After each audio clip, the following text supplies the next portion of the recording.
Rosenfarb. Finally, we got it good this time. Thank you for coming back, and I appreciate it. With pleasure. Happy to be here. And one thing I really want to thank you for was when you were on vacation and I had some questions for you. I really appreciate you answering that text. You only met me once, you know, and that was really kind of you, especially with a portfolio like yours and especially where you were. I mean, those were some beautiful pictures. Awesome. How was it? Oh, it's amazing. I've spent a lot of time in Croatia. So this vacation, I visited 6 new countries, and that brought my total to 70. So I've really enjoyed seeing our planet. And so this summer was some of the most beautiful places I've seen in Croatia, mostly. You've been to 70 countries? Yeah. What's your top 3? Depends what you're going for. I would tell you the greatest experiences we had were in Morocco. We went after 9/11, and one of the best parts of being there was the people were so appreciative that we were there to spend our money. and they were, you know, very expressive about it, and that made us feel great as Americans. This Croatia trip was really off the charts. It was awesome. I would definitely, you know, say it's.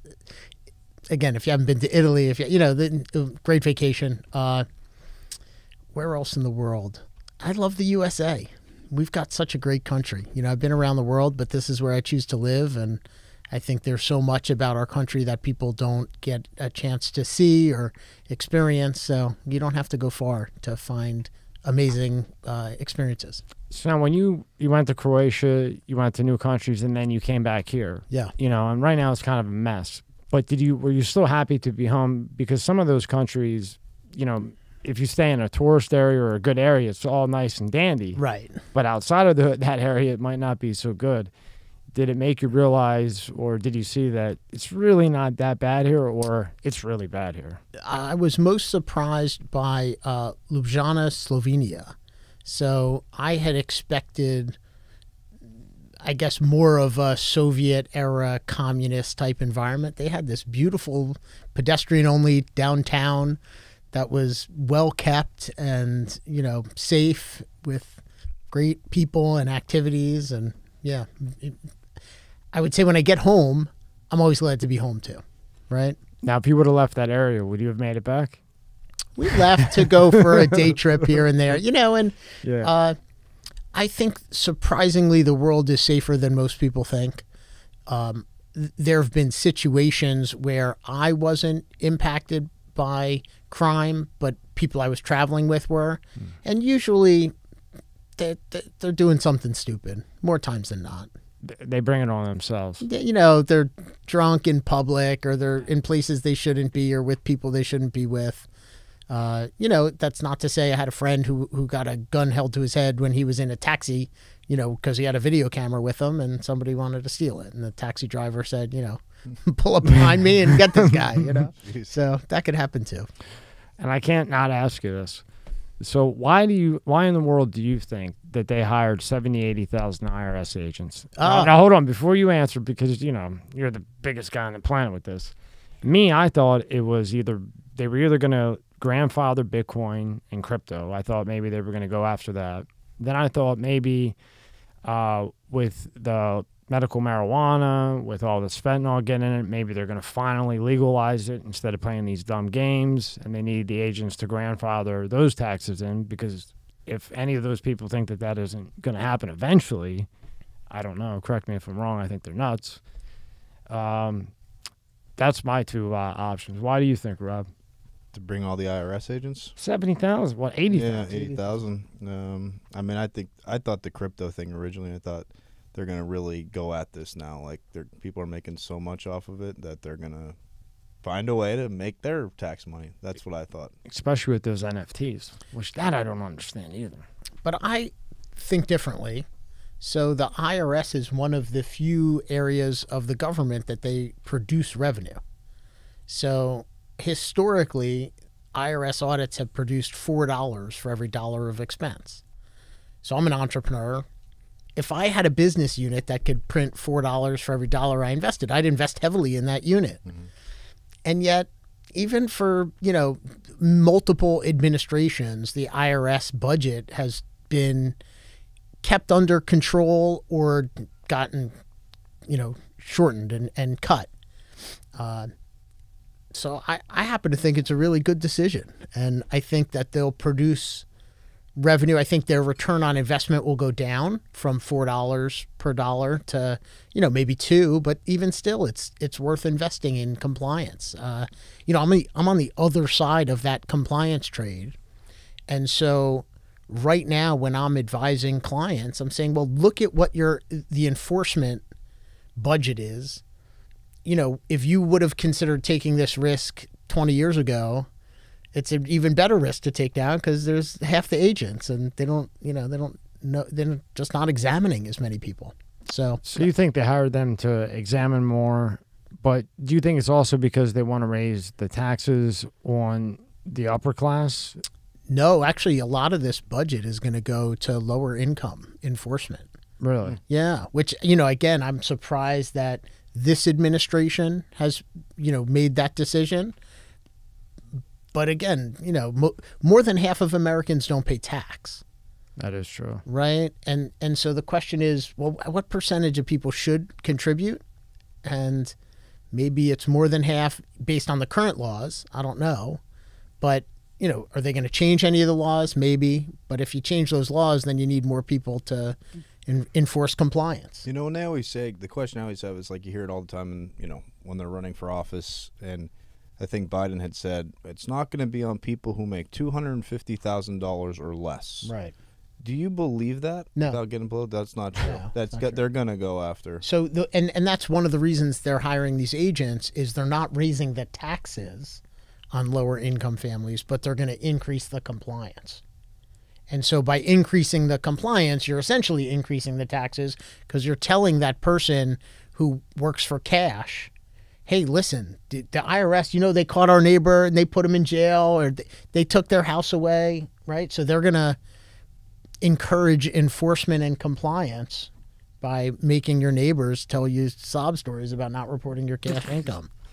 So, wow, that's odd. So oddly enough, like you said, you wouldn't expect it from this administration, but what you're saying, what I'm comprehending is they hired them to go after basically. Not yet. Well, it's not done. They didn't hire him yet. Okay. They can't find him.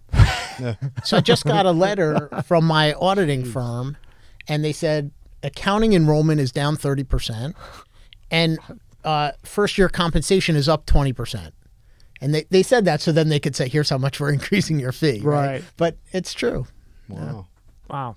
So they're just basically going after people that cash business and making them pay. And it's like if a guy makes $50,000 a year, and let's say he's getting money on the side, right? They're going to come after him and they're going to say you owe us whatever $5,000. Now, if you were a guy who had a lot of money, you'd fight it, you get the lawyers, you do all that. That guy can't do that, so he's just going to be like, fuck, I guess I got to give it up. Do me a payment plan, give me something, and it's the same old, just that's crazy, though. Wow. Kind of a bad time to maybe do all this. Well, they got to pay for all the student loans they give for free and all that stuff. Now, no, with your experience and your portfolio, which we'll get to if you didn't see the first one, we'll recap it right after this one. But if I give you the keys right now, what would you do to inflation? For the country? Yeah. Like I get to run the place? As far as the inflation issue, right. yeah. Okay. Like, here's the keys, Noah. I don't know what to do. Fix the inflation situation before we crumble, before China goes and invades on Taiwan. I'm not an economist, so I think it's obviously a tough problem, and very smart people are trying to solve it, and people that study this for a living. So it's not really my area of expertise, but what I would say is sometimes you got to go through the pain to get the gain. And I think that's where we are as a country. And we're going to be in for some pain, but it's okay. We've been in pain before. It's always turned out better. So you just got to, be prepared and live through it. This episode is brought to you by Let's Get Checked. Are you the man your father was? Recent studies have shown that men's testosterone levels have dropped substantially since the 1980s at about an average of 1% per year. Think about how old your father was when he was born. For example, if he was 30, your testosterone levels could be 30% lower than his. Low testosterone levels can have all types of health effects on men. It can affect your mood, sex drive, memory, muscle mass loss. you name it. And yes, low testosterone is more common the older you get, but it can affect men at any age. So let's talk about today's sponsor, Let's Get Checked. You can order a testing kit that will be delivered to you in a discreet packaging with next-day delivery. Once your sample arrives in the laboratory, confidential results will be available from your secure online account within 2 to 5 days. So, if you want to test your hormone levels without having to leave your home, visit trylgc.com/MSCS Media and get 25% off your test using the code MSCS Media. The link is in the description at the top. This episode is brought to you by Fiji. More than just water. This is not just rock. It's ancient volcanic rock that filters tropical rain, giving it double the electrolytes and its signature soft, smooth taste. It's not just water. It's Fiji water. Do you think right now we're in a depression, but they're fudging the numbers now? Not yet. Not yet. How close? I don't know that we're close today. It's more of a, to me, it's more of a cascading events would get us closer. So if things just continue the way they are and they don't necessarily get worse, I think we'll have a recession. It's already kind of baked in the cake, but I don't know that we'd hit a depression unless there's more strife in other areas. You know, there's more issues with gas and oil. There's more issues with farmers and crops. There's more issues with wars and terrorism. Yeah. So now, yeah, that is true. But when you keep spending more and more money, and then when the interest rate goes up when you go get a loan, they're doing that because they're not trusting the government, the admin. So like when the interest rate shoots up due to inflation, right? They work hand in hand. Yeah. That's because the banks are protecting themselves. Is that right? Not as much as the government, the Federal Reserve Chairman. FDIC. What they're looking for is to slow down the investments that people are making. And by raising the interest rate, people are less inclined to borrow money. So right now, if I wanted to go buy a house, it's going to cost, I'm going to maybe wait. I'm going to say, well, you know what? I don't really want to pay 6% for my mortgage. My current mortgage is at 3.5%. I did it, 3 years ago. Why would I sell this house? And now I got to get a 6% mortgage. I'll just stay where I am. And so they slow down the economy intentionally. They're creating less liquidity. And what's the purpose of that? Well, what's the benefit from doing that? We're in a bit of an asset price bubble. So asset prices have gone up really quickly. That's where inflation is coming from all the costs going up a lot. And so they've got to kind of slow things down and let them settle down and find the new normal. And unfortunately, we're going to be raising these interest rates while we're trying to slow the money supply, and it's going to be hard. Do you think I always wonder this, like, take politics out of it, take Trump out of it, take Biden out of it, even though it's still related somehow, but if COVID never happened, right? It never existed. We never shut down. We never started sending out checks to people. We didn't do the PPP loans. We didn't do any of that. Nothing was ever done. This never happened. Do you think we'd be in this inflation-esque and all this area now without what the prior event that happened? No, but I think we'd be ready for a recession. Yeah? There would be some other impetus for a recession. This has been a very long cycle. Yeah. And a very, very good one, Process. Especially for rich people. Yeah. And, I think that by itself is causing its own problem, that the rich are getting richer faster and the middle is getting poorer faster. And, that's going to cause a problem. I don't know that is what leads us to a depression from a recession, but I think that has to change course in America. Now, if China would invade Taiwan and Biden sanctions them and China cuts us off, let's just say they do, because me personally, I don't think their economy is bad anyway. Right. It's not like they haven't been waiting 100,000 years to do this. Now's the time to do it, right? They don't care about struggling. They have patience. I don't think they're going to get another chance. So if they cut us off, you probably better than most, their whole goal in life is to be a world leader, like to be the country. So if they invade China or Taiwan and Biden sanctions them, do you think China cuts us off until a deal is made? We have this codependent relationship. And so terminating that relationship is vastly different than the Russia-U.S. relationship. And so I don't think it can happen overnight without a significant conflict of some sort, right? Invading Taiwan might not even be that significant of a conflict if everybody's at the table talking. Right. But how? Right? But if they're using bombs, you know, it's going to be a different story. Because, see, I think what's going to happen, I really wanted to get your perspective. I think they're going to wait till right before the 2024 election. He's heard this ad nausea, so, but this is no. And then Biden's up against the wall. The country's, you got to do something for Taiwan, even though it's kind of their own thing that's been going on forever, just like the Russia and Ukraine, in my opinion. And he's pressured. He might be down in the polls for many reasons. And then he sanctions them, and then another one, and then another one. And then China says, oh, okay. I mean, I already threatened him the other day. Right. Okay, we're just going to cut you off. And then, you know, like right now, if I went to get this, like my buddy has a T-shirt company. Everything now has a China tariff on it. Yeah.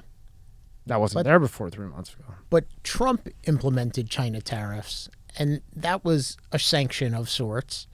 It didn't cause a global shutdown. It caused pain in certain industries.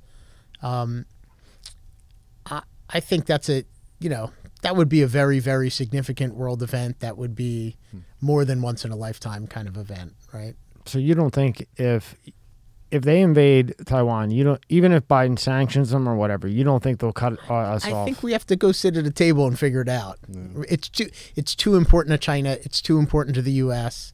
We can't afford to have that kind of a game of chicken. The stakes are so high. Last thing on China, I'll get off of it, I promise. But why wouldn't China do that? Because that would almost guarantee them world leader. Wow. In time. They still have this need to attract more fans. That's true. Good point. You know, the U.S. has a lot of fans, and it has a lot of people that hate it. But I would say for China, I don't even know if their existing population has a lot of fandom for their culture and where they are as a world leader and the policies they have. And I think they just need to have a good reputation. That's right. And they're very about their reputation. Yeah. I never thought of it that way. I may be incorrect in my prediction. That's why you have conversations, right? Yeah. Do you think those things are UFOs or drones? You think they're military drones? We just don't know whose they are. I know you're a UFO guy, so I'm going to go with quite that. sure. I'm going to say they're UFOs. They're unidentified to me.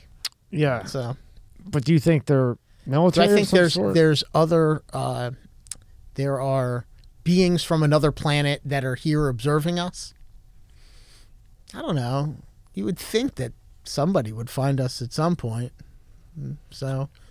One of the scientists had a good observation of it, and I thought it was really good. He had felt that, you know, if you look at the Earth and everything, deep down in the ocean, we don't know much about the ocean. And you could see that there was towns there. There was another part, I forget where it was. But what's the country that split and they think they had towns? I forget where it is, and it doesn't matter.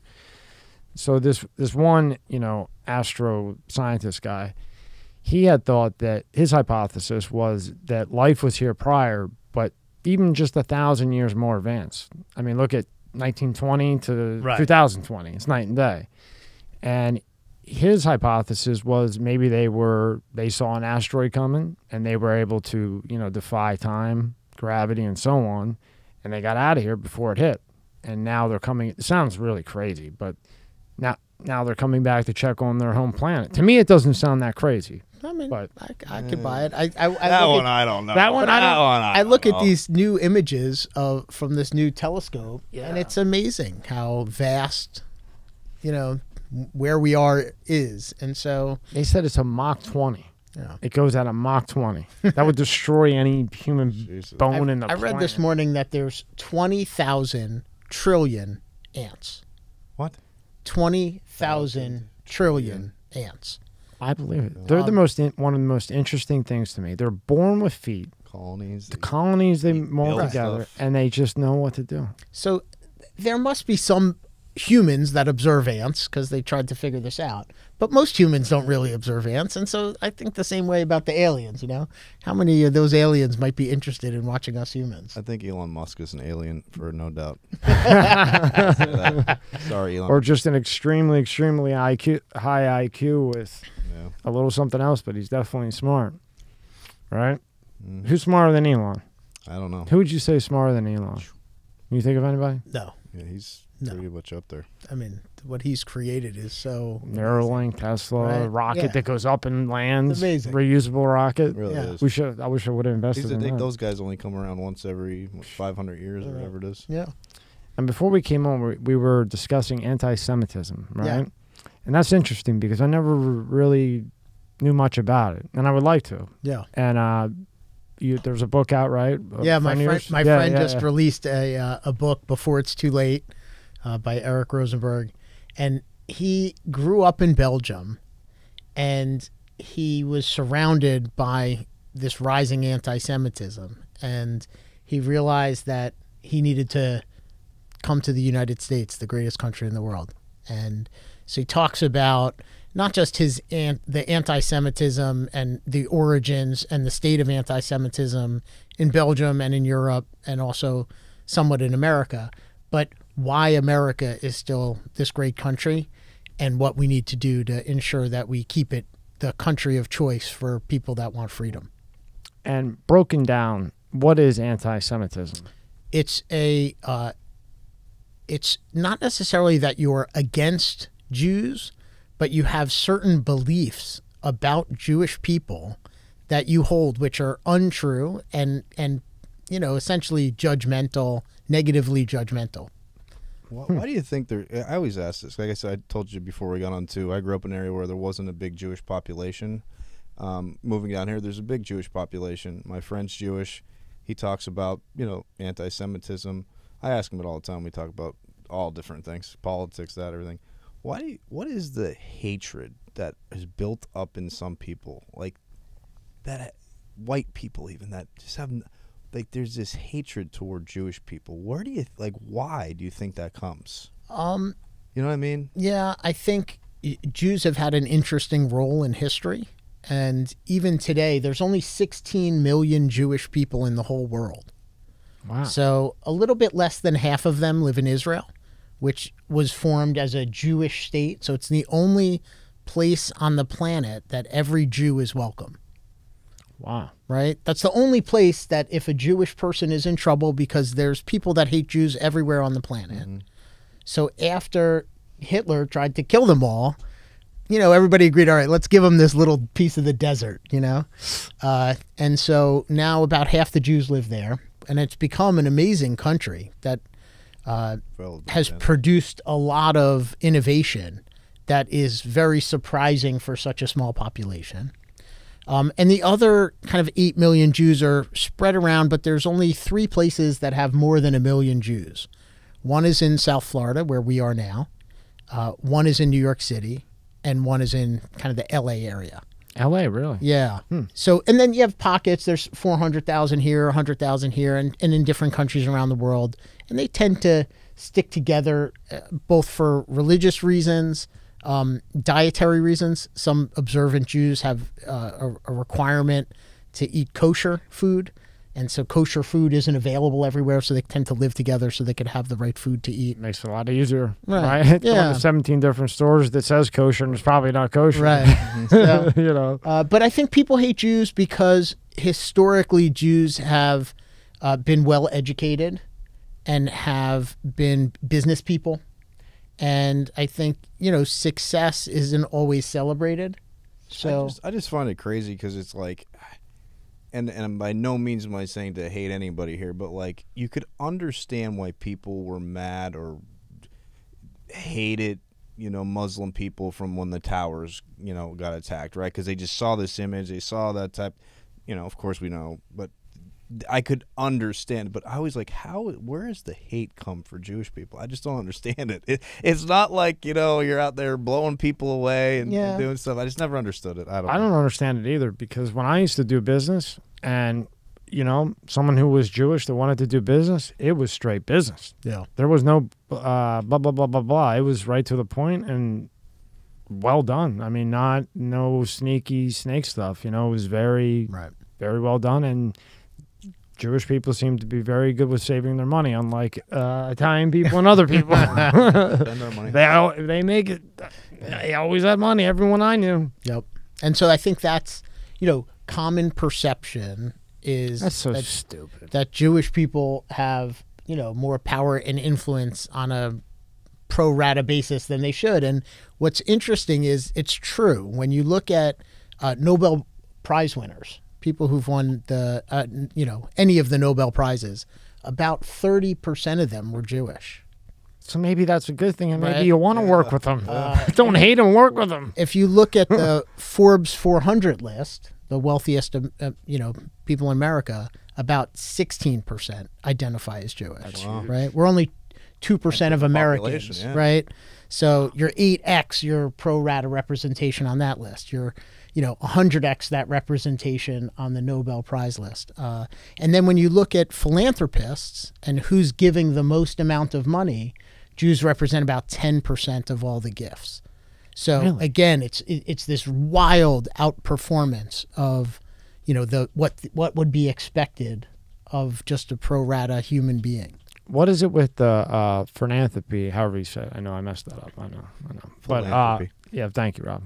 He's my dyslexic guy. What is that? What is the connection with the Jewish community with that? Our religion teaches us to help other people, much like Christianity and Islam and almost every great religion. Oh, so it's taught right? within. Is your, and actually you're required by the Jewish law to tithe, like Christians would tithe. And so some people, you know, culturally it's important to give a lot of money. Sounds fine to me. Yeah. It sounds like you're doing. I mean, it sounds like it's a good thing, Right. and a positive thing. So, Yeah. I don't know. Haters, Right. You know, get the book and the haters change gonna your hate. mind. Yeah. All right, get the book and change the mind. Yep. Before it's too late, a love letter to my daughters in America, and that's on Amazon for. You can add it to your cart and get it. Yeah. Just came out. That's awesome. When you, you know, kind of dating back to the first podcast we did, when you realized that you could buy more with money than a soda. Yeah. Now, when you realized that, did you think that money alone would make you happy at that time, at that age? Did you think that money was happiness? Yeah, and yeah, everything? of course. Well, my dad always said, you know, money's not everything, but if it's here, you know, number 2 is way down here, Right. right? And, you know, obviously health, they say a man that's healthy has 1,000 dreams, but a sick man only has one, right? So health is obviously more important than anything. But when you put that aside and you start thinking about what's important to be, you know, Maslow's hierarchy of needs, right? To get up that pyramid, you need some money. Okay. So that's how, when did you realize that it wasn't just you can buy a Coke, or that money isn't happiness? Money allows you to do things, so on and so forth, but it's not happiness. You know, obviously every year that you mature, you learn a little bit more and more. But I would say when it came to like, what point in my life did it crystallize for me? Right. Really? Like when did it pop in your head? was Like, I helped about 1,000 families through their divorce process. congratulations. And as part of that work, I was a forensic accountant. I would testify in divorce court about how much money people made and how much their businesses were worth and how much they spent and what they spent it on. And one of the things that I noticed was that many times one of the spouses, typically the male, alpha male type spouse, would invest a lot of time working to try and get that money to bring home to his family. But in the effort to create that money, he broke the relationship with his family. Lost his family, yeah. And so I realized that, you know, that's a terrible trade.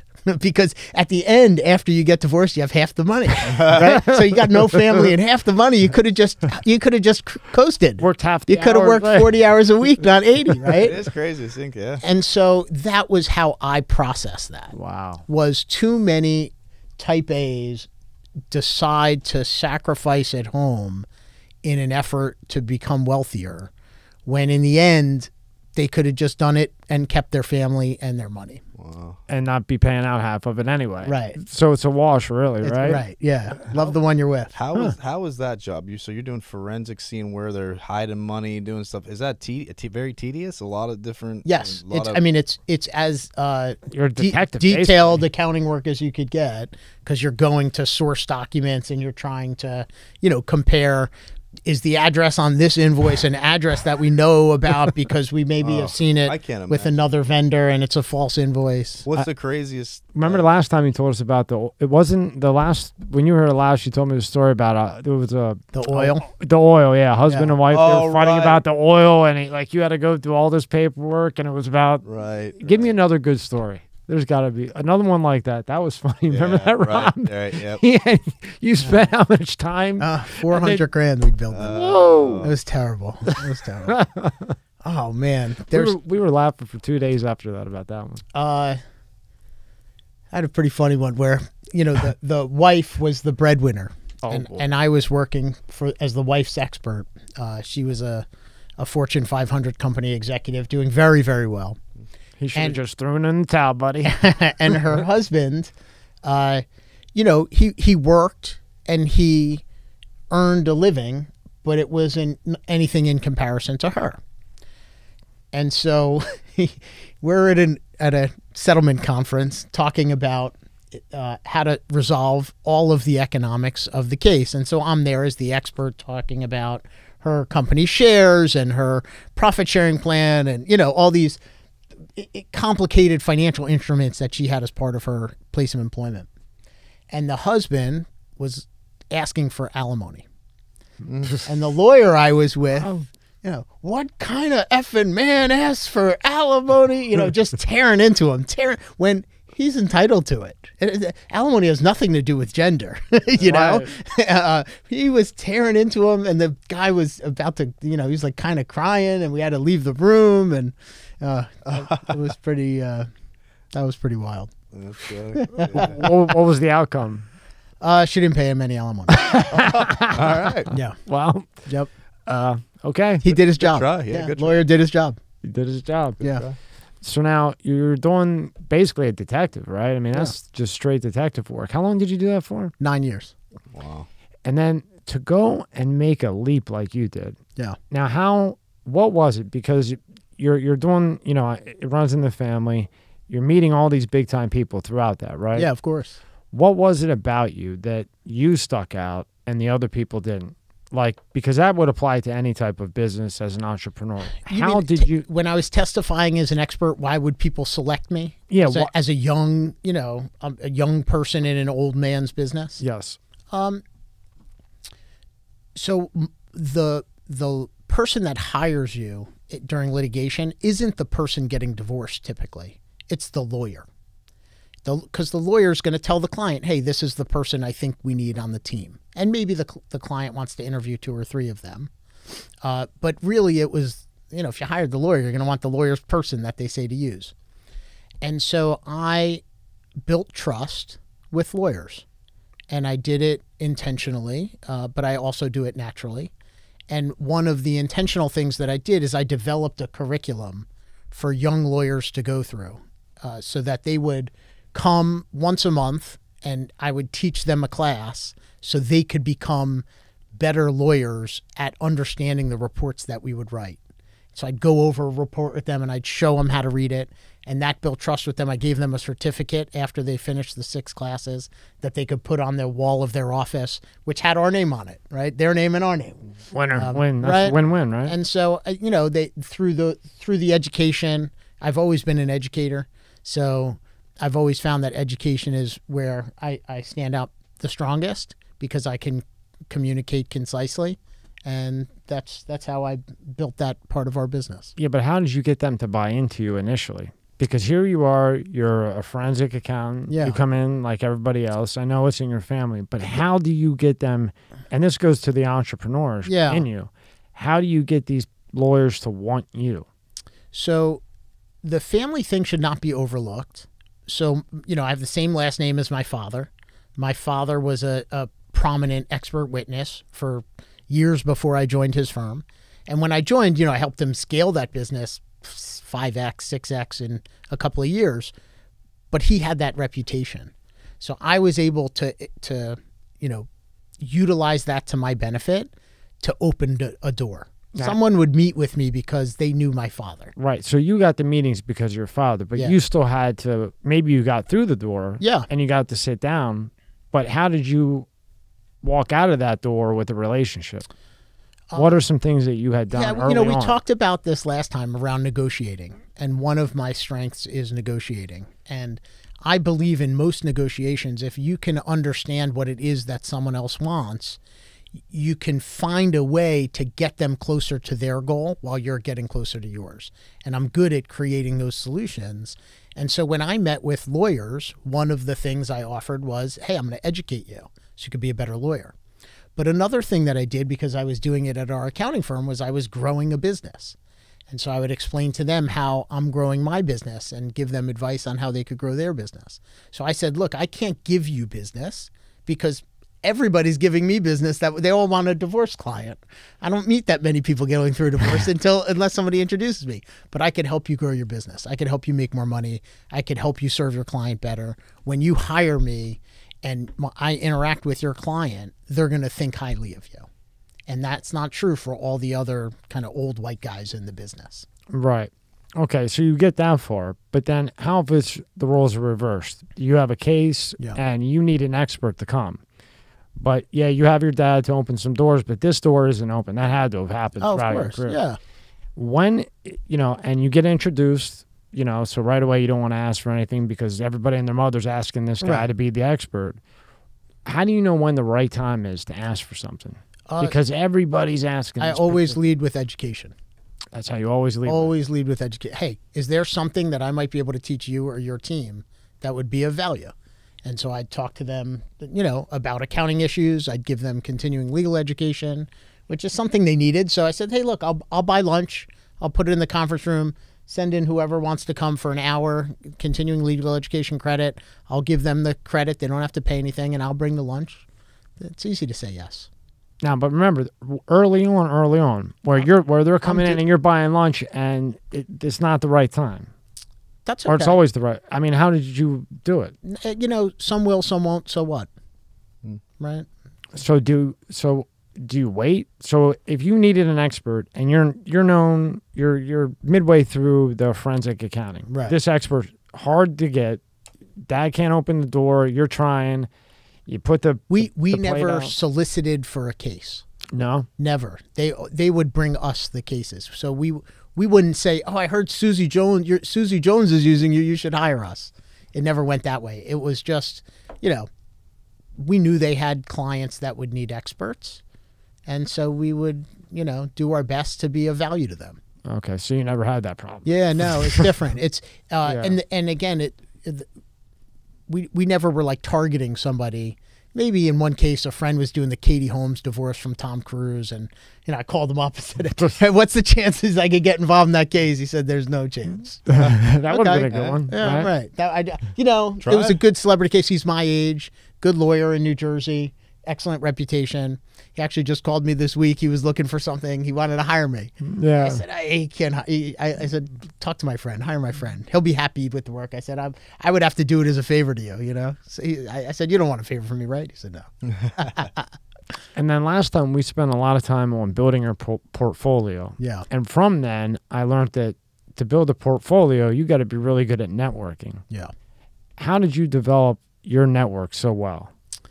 What are some things that you had done to develop a great network that then led to a great portfolio that then led to do what you really love and being able to jump from one thing to another without really a glitch? Yeah. To the human eye. Yeah. No, it's somewhat true. And it's hard to make it look easy. Well, you make it look easy. It's very hard to make it look easy, but it is easy. But you got to do all the hard work to get there. Like I had a coach who used to talk about hard, easy. So, you do all the hard things first and then you could get to the easy stuff. And so I always tell my daughter, you got to do what you have to do before you do what you want to do. What are some networking tips you could give? I think you have to understand who you are as a person, because introverted people can be great networkers. extroverted people can be poor networkers. So it has nothing to do with how much you like meeting the other people. That certainly helps. It's an advantage if you're extroverted.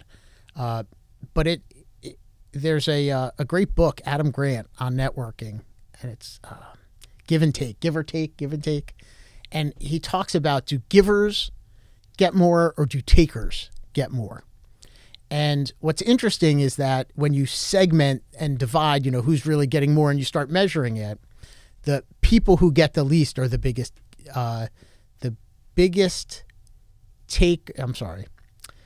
the takers get more than you think they should. But if you're the biggest giver, like if you're really big at giving, you get the most. And so, that's always been the way that I've approached networking is what can I give that's valuable to somebody? Mm-hmm. So maybe, another way to look at it, because a lot will say, well, I got this network or I got this communication because I emailed 300 times and finally they replied and I closed the deal. Or I knocked on the door 300 times and finally they just got sick of me knocking on the door. What does this kid want that he's knocking on my door? But then there's the other avenue where find out who they are, what they like, what they don't like, and how can you benefit them, and then come with, hey, karma. Yeah, right. It's just karma. So I don't know that I collect that debt from each individual, but I know that I just put a lot of good in the world, and thankfully the world gives me back a lot of good. Yeah. I mean, for the guys coming up, Right. So, I would find out what you like, just an example, Yeah. Maybe do it. And then later on, hey, I kind of need a favor. Can you help? So maybe be more personable. So I get approached, online by people that would like me to spend time with them. I can only imagine. And I have to find a way that I'm going to filter that so that I'm spending time with people that I think either I could be extremely valuable to them or they could be valuable to me. And there are times when I've had people reach out just to say, hey, I'd like to spend time with you, but what could I do to earn what could I do to be helpful to you? And how do you say no to that? That's such a respectful thing. So I think that if you're listening and you're trying to figure out how do you build your network, lead with that. Lead with how could I be helpful to you? And maybe if you figure it out for somebody, it's even better because they don't, you don't want to give them homework. But I like that. Right. So instead of just saying, oh, gee, I like to network or work with this guy, why don't you figure out the person, likes, dislikes? Because I would think that would go a lot more of a long way than 300 emails, and finally they answer, and you better have a good one-liner, right? That closes the deal. Or you can impress them and be like, oh, you like white water bottles. Yep. Hey, I got 5 white water bottles. There you go, Freedom ones. The thing, right with the name of the company. The thing not that I think I'm a good person. I talk to a lot of people. I love talking to people. One thing I've always noticed what I do is, I find a commonality somewhere. Like if I'm near their house or something, I always use sports. That's my way. But you're a Cowboys fan. I'm like, oh man, I can't talk to you. And sorry, sorry. And it just starts a natural conversation. When I had my first TV job, I was moving up in the ranks, and I was approached by a guy from one of the bigger stations, and he said to me, he's like, hey, can you do me a huge favor? Can you shoot me something, like video that he needed? He didn't have a camera guy. I was like, yeah. So I shot it, not thinking or knowing that I could get a job opportunity there. Called me the next day because I did that for me. He's like, listen, I talked to my news director. What you did there, you really helped me out. We'd like to bring you in for an interview. And then I wound up getting a promotion in a bigger station. So like you're saying, doing stuff, it can work. I mean. So, you mentioned at the top you're appreciative that I reached out to you when I was on vacation. I just do nice things for people, right? And I'll never forget that. Right? I'll be 90 in a wheelchair getting pushed, hopefully, by a nice, beautiful woman. Even if she's 90 with me. What's it called? Reciprocation, I think, too, is a word. Sometimes you give something. I get on. Yeah. But yeah, correct. You give, you get. I'm a giving person. You are. You're a really nice guy. Thanks. And I really like this. And this you have all kinds of good stuff. So can you take us through this? Because I think this is great. So this came out of what's called a Why workshop, which Simon Sinek wrote the book Start With Why. And so some friends of mine facilitate a 2-day, I forget if it was 1 day or 2 days, where we basically sat in a room with Clifton Strength Finders and, you know, brainstorming, you know, what are our personal values and what is our why? Why, you know, what is it that we're Like your core, right? your real core values? Like, what is it that you really want to do and how do you express yourself? So this is Noah, what, real quick. Initially, how many were there? so this was my team. It was basically all people I do business with, so either employees, partners, strategic venture partners. So there were 8 of us in the room. And then we have 5 here, I believe. Yeah. But how many were there from everybody initially? That So narrowed down? these are just mine. Each of the other 7 people did theirs. Oh, beautiful. Everybody did That's just cool. for them. Yeah. One for each. One for each. Very cool. Yeah. Very cool. Okay, let's go through these. Transform success to significant. Can you basically just spoke on that now? Yeah. Recognize the efficient path. That's really important, Yeah. right? Well, Can you that's- elaborate on some of that? It's a strength for me that when people come to me with complicated issues, I can often understand all the variables very quickly and synthesize them so I could come up with an elegant solution. Right. You make something we went like last time. You know, Yeah. you're the master of making a very complicated situation, kind of like forensic accounting. Right. Simply put, Exactly. I'm a detective and an accountant. Mm-hmm. You don't need to know about all the other stuff that goes into it, Well, right? when you testify as an expert witness, kind of going back to why would the lawyers hire some young kid to do this work? You have to convince the judge that, you know, the judge is the one that you're speaking to. It's not a jury trial when you're getting divorced. And so who's going to be the best person to educate this judge on what our position is? And I was able to communicate that I could do that more effectively than most of the people that were out there. I bet they hated that. They were probably like, this Noah, this little young kid. And then filter opportunities. Yeah, so one of the outcomes for me of filtering opportunities, you know, you mentioned your network expands, you know, the opportunities that you have expand with it. So I developed maybe 7 years ago now what I call an opportunity filter. And it's something that I work with our clients on, where when opportunities come in, you have a series of questions that have to be answered. You know, you got to check the right box in order to pursue that opportunity. So for me, like the number one box I have to check is I would pursue this opportunity if I won the lottery. Because I know that I'm money motivated. So I have to take out the money motivation because I don't want to be motivated by money. What's the So second that's number checkbox? Second checkbox is I don't have the keys, meaning somebody else is going to open and close the store, right? I don't have to run this opportunity. I can contribute to it from afar. Without burning up your time. Right. Give me another checkbox on that one because I like this. So it's a $10,000 an hour return on time. So forget about how much money I can make if I invest my capital.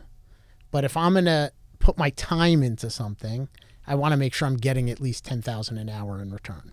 Otherwise, it's just not worth your time at this Not point. worth my time. Right. Yeah. Those are good checkboxes. Yeah, I like that. Yeah. To have like certain checkbox that. How long have you gone by that checkbox? So I developed it 2015, I would say, right? And I've modified it over time. And that dollar an hour number started at $250 an hour, Very cool. right? It's so cool that you say that because, you know, you build it up. You didn't just go, No, I hey, didn't, that- right. Yeah. It went 250, 500, 1,000, Yeah. 2,500, 5,000, 10,000. By doing this podcast thing, even myself in the beginning, you don't realize that, yeah, this person, A, B, or C, is very, very successful, but they did a hell of a lot of work to get there. Right. You know, it's not like they just put a checkbox that said 10 grand. Right. You know, like, you know, Joe Schmo's going to go home and put a checkbox for 10 grand. No, you got to understand that Right. a lot went into what we're talking about now. Exactly. You Yeah, know? that came from a book called Time Really Is Money by Rob Slee, who is another business appraiser, someone who I actually learned from when I got one of my business valuation certificates. And he's gone on to do some pretty cool things, and we've stayed in touch. Hey, he might be an alien too. Yeah. All he could do, and, Yeah. and he has time, you know. Mm-hmm. But you just have it down to a science. You don't even know it, maybe. I try. No, well, so one of the things that I'm trying to do is teach what I know, because what I've come to learn is so many people don't know what I know, you know, and I figure everybody knows what I know. But Yeah. Yeah. And this is really great. The 26 actions. Go back to the other one Oh, sorry. because there's 2 pages. Yeah. 1 page. Oh yeah. Learn all the ways. Yeah. Yeah. That. Can you elaborate on that one? That one. Do you mean learn everything that you can about what you're doing, or Yeah, what? this was an interesting one to write because there's a all ways, right? It could have been always. Oh, very Right? broad. Could have been learn always, but this is learn all ways. And for me, that means that I learn a lot from people. I think people are a great place to learn. But I learn a lot from books. I learn a lot from my own experience. And so I try and learn in everything. But a lot of that is being a voracious consumer of information and then someone who tries to synthesize it into a way that I could, figure out how I could teach something to somebody else that they could get without having to go through everything that I did. How many books do you read a week? No, I'm like Or is that- 50 a year, 50 a year. one a week usually. Although the last 2 years, really since COVID, I haven't read as much, significantly less, like almost down to 0. Since COVID, huh? Yeah. That's odd. Yeah. So what happened was I wanted to focus on my business, and I decided that I didn't need to learn anymore at the moment. Now is not a time to consume more information. Now is a time to utilize what I've learned to my advantage. And so that's what kind of led to this rebirth of my business, because I realized that in order for me to contribute the most that I can to the world, I need to build a for-profit engine that helps entrepreneurs live better lives. That's why I was saying you're an alien, because I remember before you were reading a ton more. Yeah. I don't know. I thought it was a book a week. Yeah, book a week. Yeah, typically. Yeah, typically Yeah. a book a week. Yeah. And That's a lot. but I did that, With for all this 20 stuff years, going on. right? Yeah. And I retain a lot of that data. I have a good memory, and I have a good brain, so that's helped me a Got lot. blessed. Yeah, yeah. Now, I tell my kid, he's not as athletically gifted as he'd like to be, and I said, you got a good brain, so don't don't forget that. That's a good body part. It's Yeah, like the very best good. body part. That's the best one to have. Now, when you go to say you're up to date on all your books, Right. and it's time to read another one. How do you go as an entrepreneur and you helping massive amounts of people? How do you go about picking which book you're going to read to learn more? I'm very interested. Yeah, so there's 2 different ways. One is topical. So if there's something specific that I'm looking to learn, so a couple years ago, I was focused on influencer marketing, content marketing. So I consumed, all the new content that was in that area of how to become an authority figure, how to brand build, that kind of thing. Then there's other times where it's just, what's out that's popular, that's in the pop culture. What are people talking about? And I tend to like most of those books too. So I'll go back and forth. Do you read the physical book or do you read No. audio? I only read with my ears. Okay, so you listen. Audio. Yeah, listen on Audible. Before that, I used to get CDs sent to my house, and I'd listen in my car. But I don't do well reading with my eyes. It's really hard for me. Yeah, I like the newspaper. Yeah. Well, you know what? Like I like the paper newspaper. Right. I get the post sent to my house every day. Yeah. I love that paper for some stupid reason. My brother gets it Yeah, delivered in does he? Puerto Rico. Yeah. Yeah, I get it everywhere I moved. I've always had If you drove by my house right now, there's a pink bag in the driveway, right to page 6. Right. you Yeah. know? Exactly. But that's very and Audible. That's very cool too. Because see, I'm the same way with the newspaper. I want to sit there and read it. Yeah. I want to, just from the past. But a book, I do have a tough time going through the entire book. But if I'm listening to it, It's different. yeah, it's different because kind of before bed maybe. Right. I met Hey. the Audible CFO. Did you? So he lives here in South Florida. How many private jets does he have? So he was telling me, it's for when your eyes are busy but your ears are free. And I Yeah. thought this is like the perfect quote because that's for me. That's when I do it, when my eyes are busy but my ears are free. And I think it's more retainable for me. For me too. That's Yeah, my brain right. processes. I'm an auditory learner, so it's easier for me to hear things. When I read, I actually read out loud to myself. Yeah. So like when Rob was teaching me some of the things with that machine, I couldn't have it written down. I had to have a video to watch. Yeah. So to me, a video is the same as audio because I could pause it. Right. Okay, you know, click this, pause, pause, pause. So when I'm reading, it's not like that. But when I'm listening, I can pause, go back, hear it again. Right. Okay, got it. Keep it moving, you know. Yeah. Very interesting. And then harness the future. Yeah, so I believe that we have the ability to influence the outcome. So that the people that we surround ourselves with are going to influence what our life looks like. And so I'm always trying to figure out, how can I spend time with other people doing interesting things, making contributions to the world, so that I could, you know, learn from them and figure out where's the world going, and how do I make sure I'm navigating where the puck is going, as Gretzky would say. That's right. Now, in your businesses that you've had, when you have your team, and initially, you know, he or she just turns to be a bad apple, just, you know, is just bringing in drama, or just has that what would you call it? You know, like that weight on them when they walk into the office or the building, and then everybody else feels it. Yep. You know, is it that time then you try to have a talk with them and say, hey, what's going on, or time to go? So some people's demeanor can't be changed. That's the word I was looking for. And their disposition is their personal disposition. So usually if someone has a negative disposition, we can figure that out in an interview process. So if you put that aside and say that somebody sneaks through and they're just down, part of it is figuring out, why are they down? And can we do anything to help them, right? How do we support them so that they can get out of being down and back to being happy? You know, so often we all know people, they like to be miserable, so I don't want to work with them. Yeah. So now how do you go about, I know a lot of entrepreneurs that, in my opinion, have trouble with that. How do they let them go? How if it's somebody they've been working with for 4 or 5 years? I wouldn't work with someone for 4 or 5 years that has a negative demeanor. But how if it just came 2 years in, got divorced? Right. No, then right, exactly. Yeah. Then you want to try and, you know, help the person, and if they can't be helped because now that's their new temperament, it's not a right fit for my culture. Right. I'm just asking because I think that brings down a lot of successful companies, and maybe that guy is friends with the guy for 20 years, but it's not tolerated. In the meantime, you're destroying your company. Right. So that's why I was asking, how do you let them go? Do you say, hey, I talked to you, buddy, you're still the same? Yeah. You know, yeah. Have a good one. You can't you know. See ya. I think part of it is creating that environment where they recognize they're not welcome because it doesn't fit with the culture. So they want to leave because it's not the right place. So, you know, well, becomes mutual. I can even relate that to your Winston Churchill quote that I always say.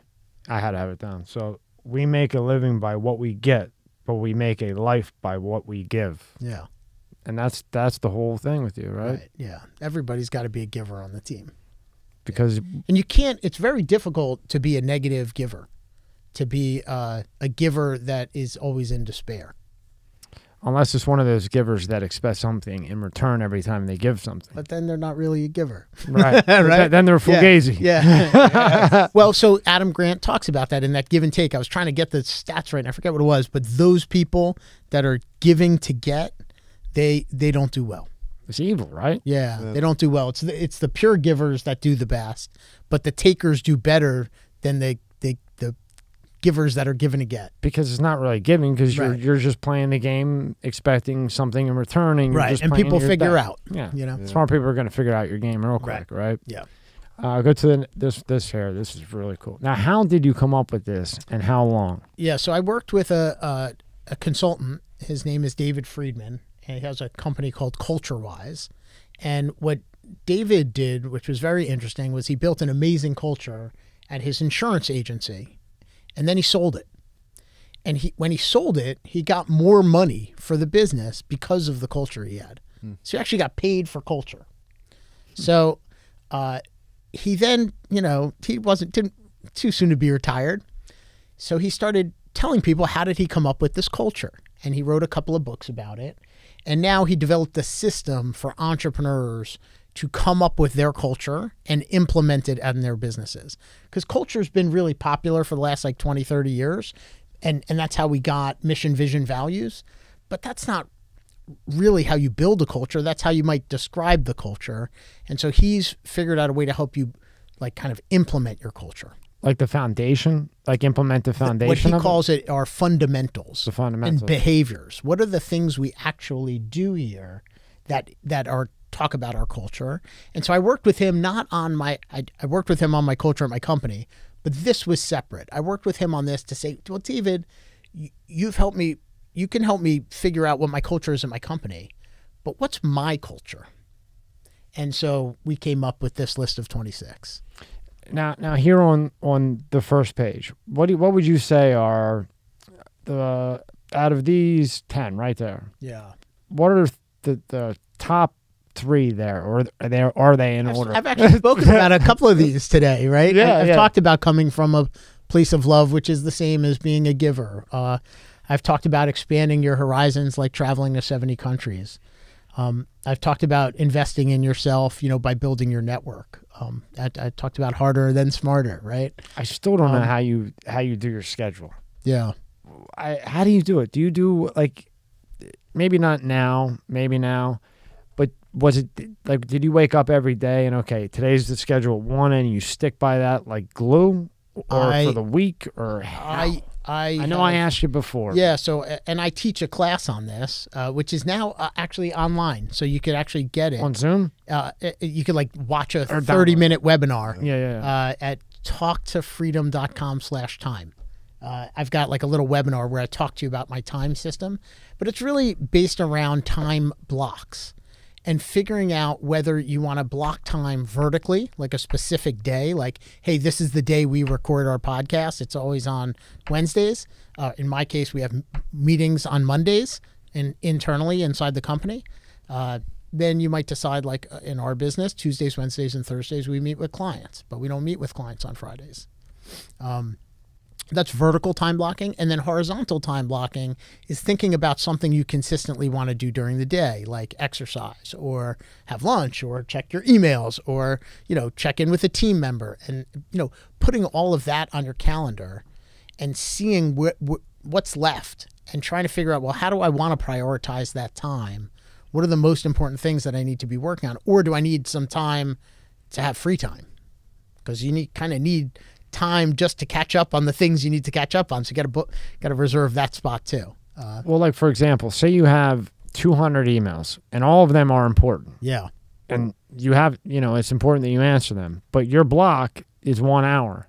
And if you rush those 200, you're going to blow it because they're not done correctly. Yeah. Okay. So now you left the block in that day, say an hour and a half, because you're looking and you think, well, I usually get through 290 minutes. There's always a buffer somewhere. And then there's always a cushion. I'm still a human. I could always decide to change my mind, right? So I may see that tonight I'm scheduled to be home for dinner at 5 o'clock, and I'm scheduled to, take my son to soccer at 7. And I'm going to sit on the couch with my wife for a couple hours and watch TV. I can say, okay, which one do I want to change? Right? Am I going to not have dinner? Am I going to not take my kid? Am I going to not watch TV? And based on where we are in the week, I'll figure out which one I want to prioritize, right? I remember I asked you what your favorite day of the week was, and then I think you said Wednesday. Yeah, you said it was because I get to go with my kids and my family. Just with my wife, yeah. Just with your wife. Yeah, we take the day off together. And so, I've been very busy. My schedule has been very full since I came back from this amazing European vacation. And so, yesterday was Wednesday, and my wife's like, are you sure you have time for me? I said, how could I not have time for you?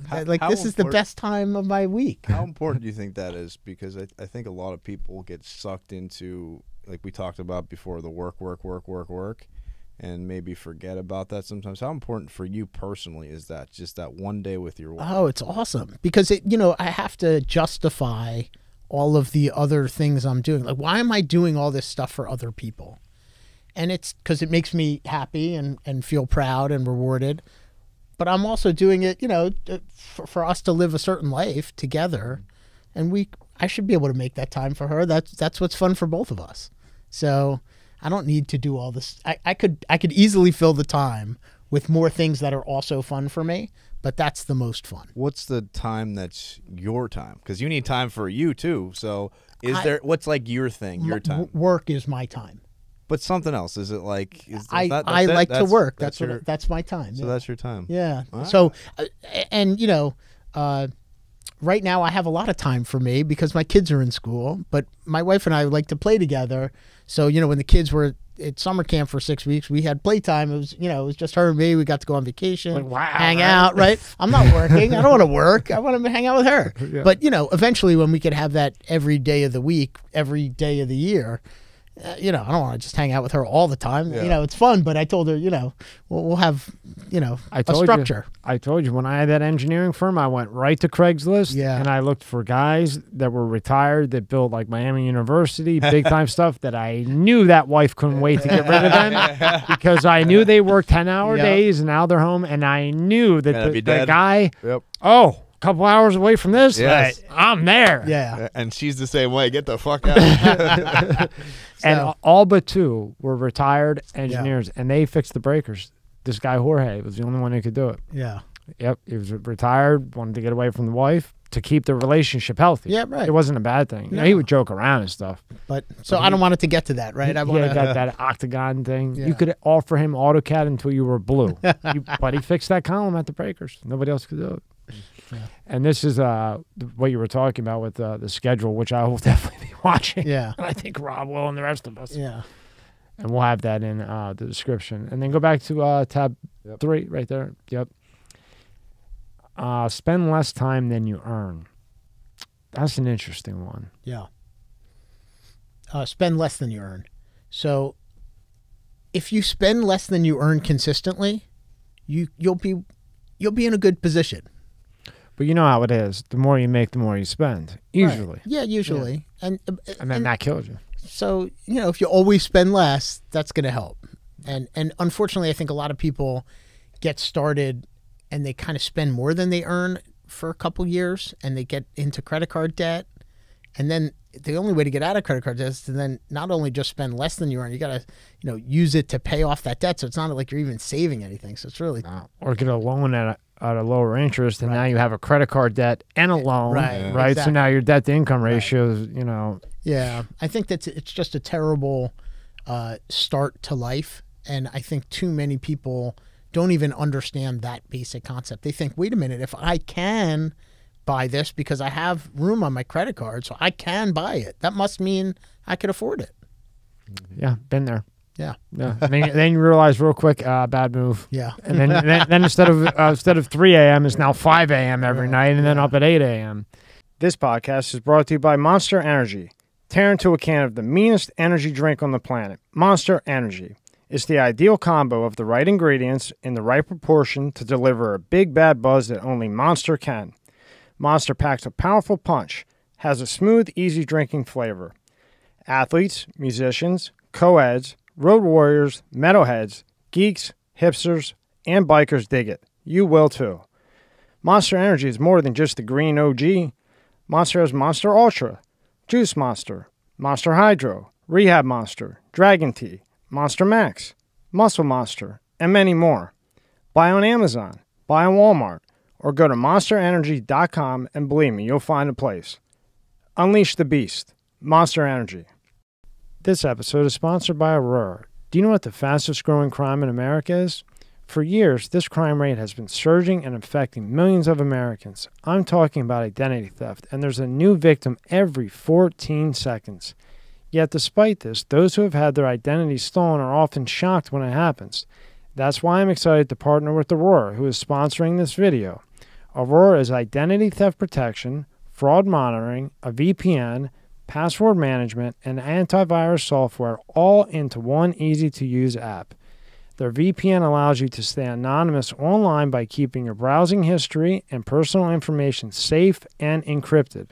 Protect you and your family from America's fastest-growing crime. Try Aurora for free for 2 weeks and see if you or anyone in your family's personal information has been compromised. Start your free trial today. Go to aurora.com/MSCS. The link is in the description below.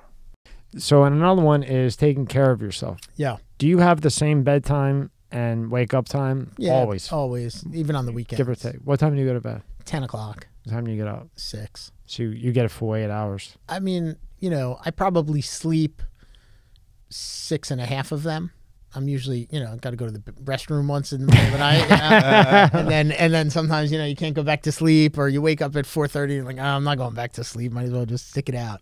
So now, are you one of those people that if you got 10 hours, you would just be a slug all day of sleep? Like me personally, if I get more than 6, I feel terrible. I never have, you know, my body doesn't work that way. I can't sleep that long. Me neither. Yeah. I can only sleep 5-6 hours and then it's over. Right. Anything more, once in a while, if I had a long night the night before. Right. But then I feel terrible anyway. For 2 reasons. For a different reason, right. But before I could do that, when I got too much sleep, it got too late. It's like 11 a.m., 12 noon. It's like, what the hell? You know, what am I turning into here? You know? And then go to number 2 on there, Rob. To the left. Right there. Yep. Build your network. We went through that. Own your attitude. That's an important one, huh? Yeah, and that's kind of going back to this thing about, you know, that Debbie Downer in the office. You know, you gotta own your attitude, right? You gotta realize, hey, you're here with a bunch of other people. You gotta act a certain way and be a certain way. And if that's not the way you want to be, you know, don't hang out here. Did you find throughout a lot of people ruin themselves by bringing whatever's going on at home into the workforce? I think people ruin themselves through negativity in any way. And you know, just negativity in general is not a healthy human emotion, you know? And I think the gratitude is which is kind of the next one there, right? Yeah. Being very grateful is another way to create positivity in your life. The same way that giving is. And so that's why I think this generosity, loving, giving, you know, all of that leads to a healthier life. And these are all downloadable for anyone watching or listening. It doesn't hurt to read through them every once in a while, right? To get your head back on track. Yeah. And then live by the golden rule. It's called the golden rule for a reason. Why is it called the golden rule for a reason? No. Because it's gold, right? It's solid gold. It's valuable. And then take intelligent risk. Be smart about what you choose to do, right? Yeah. And then diversity in all areas of your life. Yeah, so this is an interesting one because I'm an expert, right? A testifying expert witness is someone that has deep expertise. But at the same time, I think I minored in philosophy. You know, I traveled around the world, but I'm an accountant. So I've tried to adapt and diversify my education, my training, my experience, my friends, you know, not to be surrounded by sameness. And that comes in all these different areas, right, of life. Not to get channeled into one element of thinking and only being exposed to one idea. And it sounds like a lot of that keeps you away from that by the books. Yeah. You keep reading, you keep learning, you listen, and you learn, and then that keeps you diverse. So then you broaden what you can and can't do, or people that you can and can't have a intelligent conversation with, right? Yeah. And then that can go a long way. Yeah, I like the process of learning. Now your diet. Yeah. Well, what diet are you on now? Right now? Because your face looks great. Oh, thanks. You see him? Yeah, he did. I thought so too. Skin looks I'm good. on the You're seafood glowing. diet. Yeah, You're glowing. You're glowing. You got the glowing. Him and David Lucas got the glow. Yeah. Life is good, you know? And that's kind of the most important thing, right? Enjoying my life. A busy, full life. You know, my calendar's as full as it's been in years. Good. Keeps you alive. But I'm having a good time. And I always want to lose weight. Ever since I'm 9 years old, I've been trying to lose weight. So, you know, I've lost like 1,000 pounds. I think I've gained 1,100. You know? Yeah. It's always 20 at a time in one direction, but usually the 1,000-pound club. Right? Yeah. What diet were you on last time? Were you doing the kind of like the fasting thing? My wife had me on some cookies for a little bit. But cookies? Yeah, it was like this. You eat 6 cookies a day, and then you have a meal. They were fine, but, you know. What are you doing now, though? You're all glowing. You're glowing in here now. I don't know. What are you eating? What am I eating? Today I had some grilled chicken and grilled pork tenderloin with the salad. Oh, so no special nothing like special. No keto, none of the I would say the once a day eating thing. Nah, Intermittent fast. Did you ever try that? fasting. Yeah, I've tried that. I did I could only get to like the 16-8, where like or 12-12 was where the best I got to, because I have friends that do 16 off, 8 on. I couldn't get there. No. Right, like you don't eat at all for 16 or 18 hours, something. Right, yeah. Like a long time, and then for 6 hours you can just eat whatever. I eat too much. See how that? Me too. If I did that, it didn't work for me. At that 16-hour mark, I'd be at McDonald's, Dairy Queen, the pizza shop, and even though I can't even eat anymore, I know I only got another hour. I'd order another large pizza to stuff down because I gotta go. I mean, I'd be done for. Yeah, right. But I guess if you can. I guess the theory behind it is by doing it like that, it will shrink your stomach. Right. But I guess it's good for your glucose levels, right? All right, no. So when you're done being the forensic, accountant, and you've had done, and you decide to switch lanes, were you worried? Were you concerned? Yeah, big time. Even you? Oh yeah, terrified. So what was your biggest concern? It would just fail? It wouldn't work? I had a very comfortable situation that the trajectory of that situation was, what most people would want out of their career. So leaving that trajectory of, you could have a second house, you could have your kids in college, you could, drive any car you want, you could go on vacation with your spouse, you could retire with 65, That's a tough thing to leave behind. But it wasn't worth staying. It wasn't in your heart. Right. What was it about helping families? What was it about that was in your heart? My mom struggled a lot, and I think, I wanted to help her. I wasn't able to help her the way that I wanted. I wanted to find ways to help other people, right? And so it started with these divorcees. But the economic incentive was misaligned. As a testifying expert, the more aggravation they had, the more conflict they had, the more money I made. And so that just didn't work well for my personality. But then when I switched over into this next business of helping them as their financial advisor, then our incentives are aligned. The more money they make, the more money I make. So that was much better. So much better. So from the time you leave the forensic to really going full-fledged, you open up Freedom Family, how many people do you start with? Just me. Just you, huh? Yeah, just me. And when I started at the time a company called Freedom Divorce Advisors. And so we weren't, I no longer was going to be a forensic accountant. I wasn't going to go testify in court anymore. You're like, yes. Yeah, right. But instead, I was going to help a woman who just received a settlement or was going to get a settlement with her spouse, and she had no idea what to do and had no idea who to trust. That's got to be so tough. Yeah. For anyone or man, even for that matter. Exactly. Because, a lot of times with the divorce thing, sometimes the men are in the right, but rarely that I've seen, you may have seen it, I might be totally wrong, but usually the woman always gets the better half of the stick.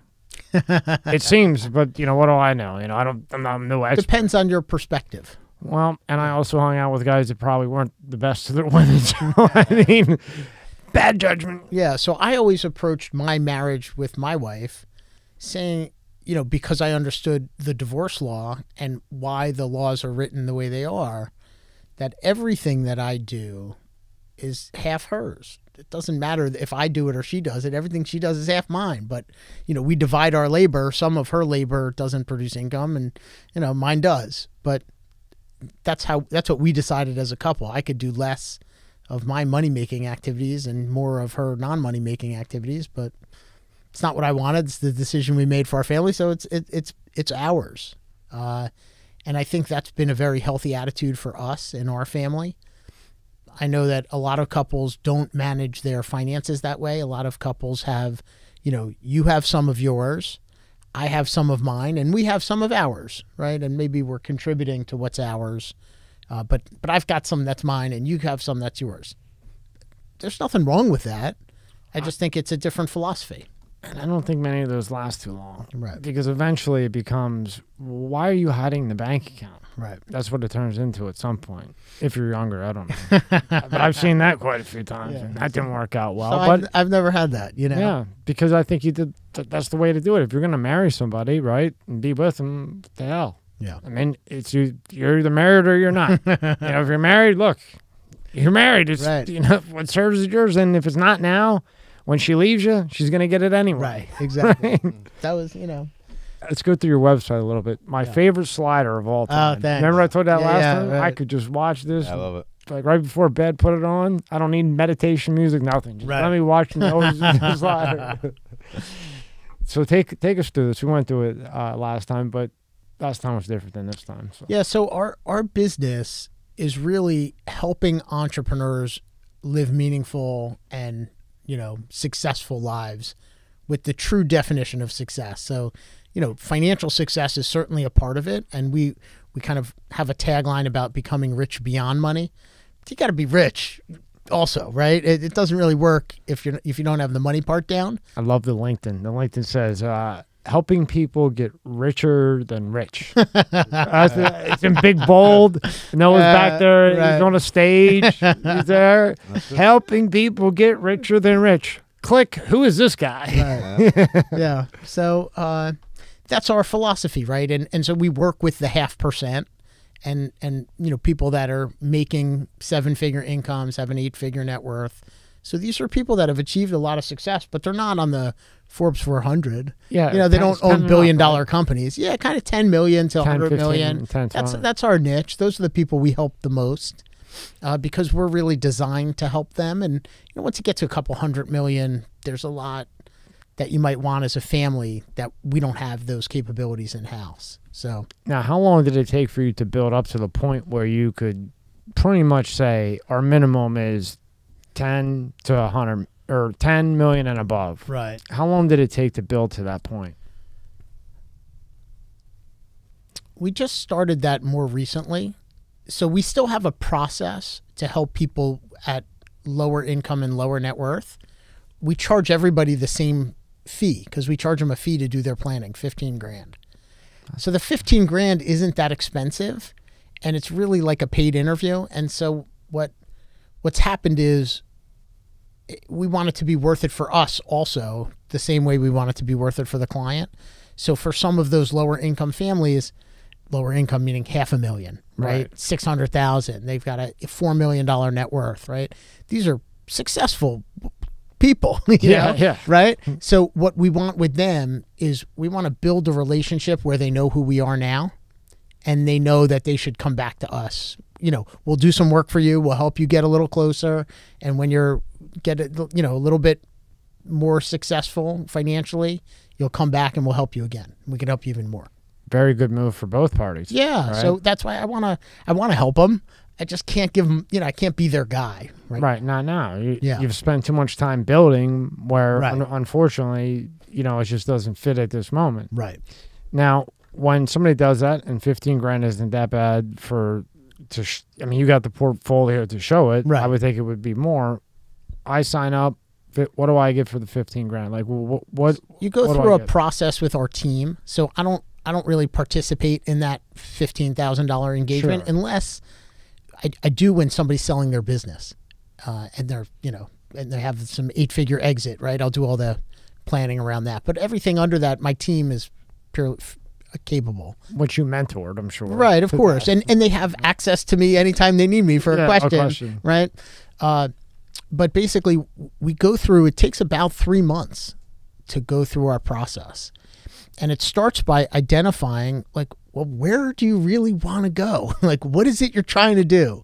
We call that the true north. So we ask a bunch of questions of both the business owner, and often if they're married, their spouse is not a business owner, but we want to include them in that part of the process because it doesn't matter who's responsible for the money, which in our case, let's say probably 70% of the time it's the husband is kind of the money financial person. And so usually the wife in those cases isn't that interested in talking about the investments or the insurance or the estate plan. but where you're going, that's a joint conversation, you know. That you want to have with Right. her. Yeah, of course. I don't want us to have that conversation without your spouse there. And or you don't want that call from the spouse saying, "No, why did your Yeah. team not call me and tell me about Right. this?" So- I could see that happening. So that's the first part, is we meet with both parties if they're married, you know, and we're talking about what's the life you guys want to build. And once we know the life you want to build, let us look at what you have now. How much income do you have coming in? How much expenses do you have going out? Where are your assets? What are you doing right now with the money? Let's look at your tax return. Let's look at your insurance. We do a diagnostic on their whole financial life. You know, this financial autopsy, right? Talking about the forensics. So, you know, we're looking at everything and trying to figure out, okay, well, what could they optimize? What can they be doing better? It's the morgue of your financials, right? So we go in and we give them it. You know, we meet with them every other week for 3 months, kind of going through everything, making sure we have it all, understanding where they want to go. So we get them a money map, is what we call it, from where they are now and where they want to be, and we show them how they're going to get there. Beautiful. Yeah. Now, after that 3 months, do you guys follow up at all, check in, or it's kind of like here? You could pay us to check in. Right. So you could pay us, like, if you're not ready to be what we would call a family office client, that we're providing services on a monthly basis, you could just check in with us twice a year for $5,000. Yeah. Until and that's you build like, up to right, because we want to, you know, we want to hang around too. We want to, you know, we're investing in you, you're investing in us. Sure. That's very cool. Yeah. And that's not bad. Yeah, It's not a bad deal. it's affordable for people that have confidence that they're going to be wealthy. Right. And you don't want anyone that doesn't have confidence, because if you don't believe in yourself, where are you going to go? Right. Nowhere. Right.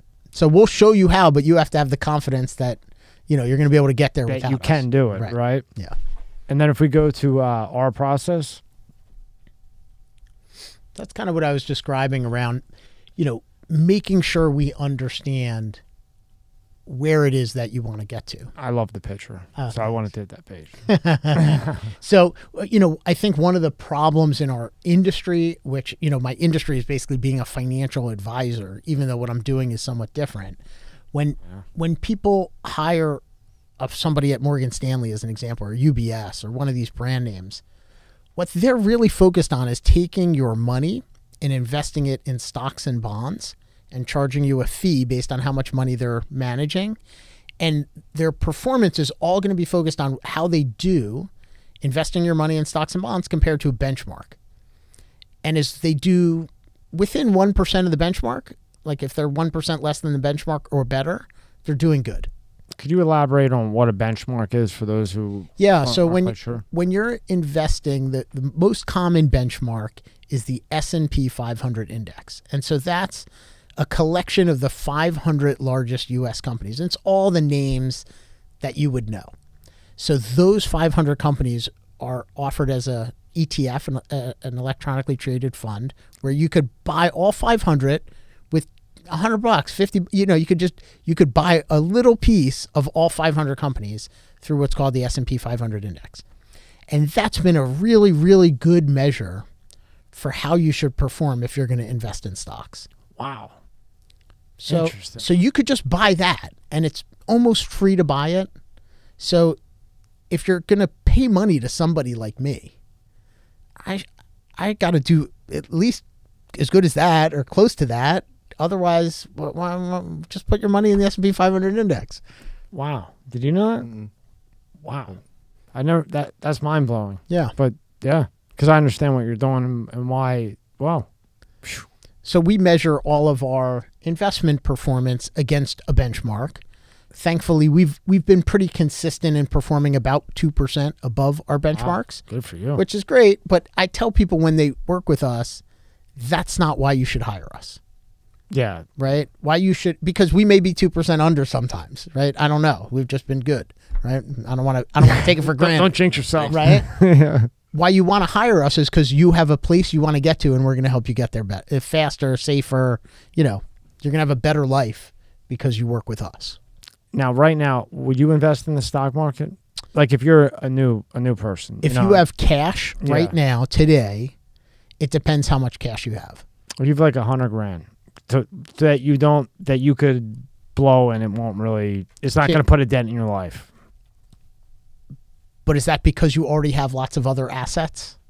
No, you just have $100,000. You're not sure. But you're like, whatever. I didn't have this a month ago. My Aunt Sally left me $100,000. What should I do with it? Yeah, I already have enough in the bank account. I always wanted to get in stocks, but I didn't want to pull from my account. I'm going to throw this in. Okay. Would you do it now or would you wait? I would. I wouldn't do it all now.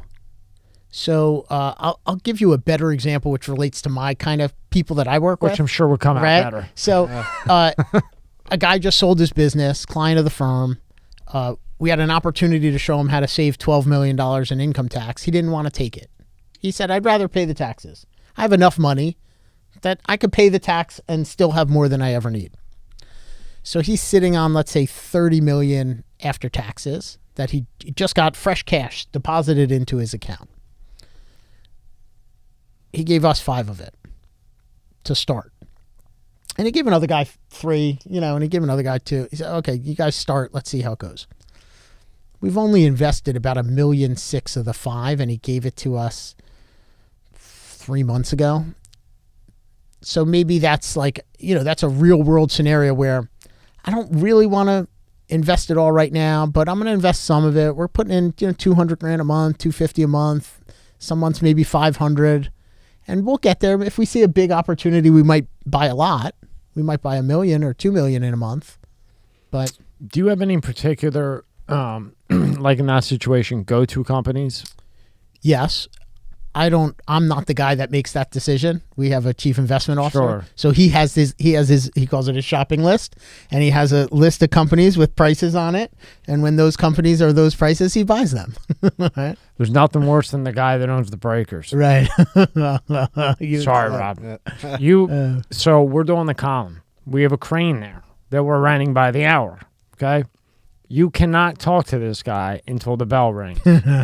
Now, the Italian restaurant there, as you know, is right by where the pool is, right by where they do the massages and everything else. And the column is leaning because we're working on it. We need to get a hold of this guy. For whatever reason, he has to approve everything. I mean, I know he owns the joint, but you would think like the manager could approve it. And we're saying everyone needs to leave the pool area. Like, it's dangerous. We're moving things. There's a crane here. We can't work while the crane's swinging. And it didn't matter. If that place is on fire, he doesn't care until 5:30. And I've been to his house many of times after 5:30. And when you walk in, it is like boiler room times 10. But it's just him. Right.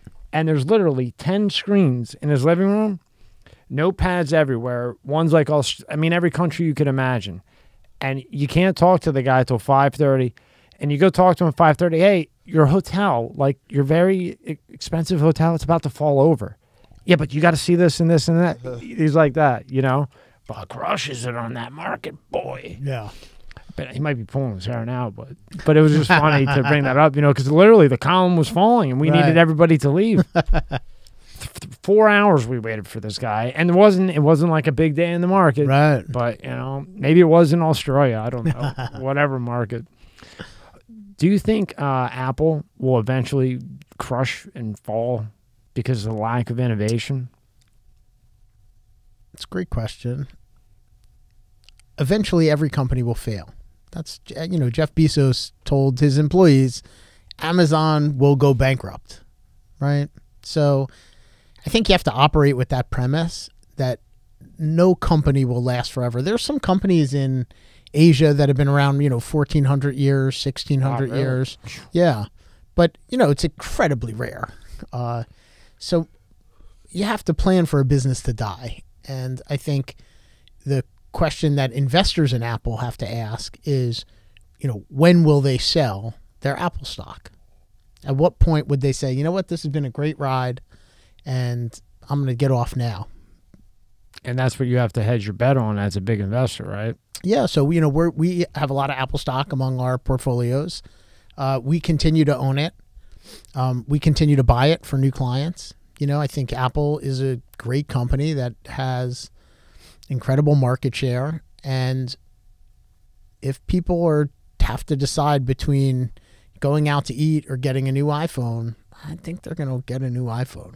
They just got the 14, Yeah, I mean, I switched carriers, so I kind of got it for free, which was good too. I always try to avoid it and then eventually I break down. Yeah. Usually, I don't know about on this one though. I don't know. The only thing different to me is the notification thing at the top. Yeah. I don't know. But what's another really good stock that you like to deal with? I don't really pick stocks. Yeah. Yeah. You have your people. I that got do it. my, Yeah, you know, your my team to do that. And I was never a stock. I was a stock picker when I was a kid. So when I was 9 years old, I started buying stocks. And I used to like to buy the companies that I knew. And I would look at, you know, for me, it was like Topps baseball cards. Oh, yeah. Fleer? Yeah, right. So, Upper you know, Deck. Fleer and Topps were both public. I wanted to invest in Topps, not Fleer, right? Compaq Computers was public. I wanted to buy Compaq Computers, right? And then, you know, the big three auto manufacturers have always been public. And so based on the car lineups, I was a car guy. Was I it would Ford, GM? and Ford, GM, Chevy, and maybe? Chevy, Chrysler. I think it was Chrysler at the time Chrysler. when I was growing up. Yeah. And I would look at, you know, read Motor Trend, and I'd look at what the models are, and I'd try and base my stock picking on, you know, which models do I think would sell well based on my taste. Well, you know, with today's age, all the top stocks are all tech. Yeah. Right? So being that tech so quickly evolves, you know, in the last 100 years, in the last 20 years, you know, we went from, I remember going to my friend Franco's car, and his mom had a phone in her Cadillac. And we were like, everybody wanted to go in her car because she was the only one around town who had a phone. Right. Like, I mean, a big one with a wire. And, you know, 15 years later, I mean, nobody would be seen dead with that thing in their car. You know what I mean?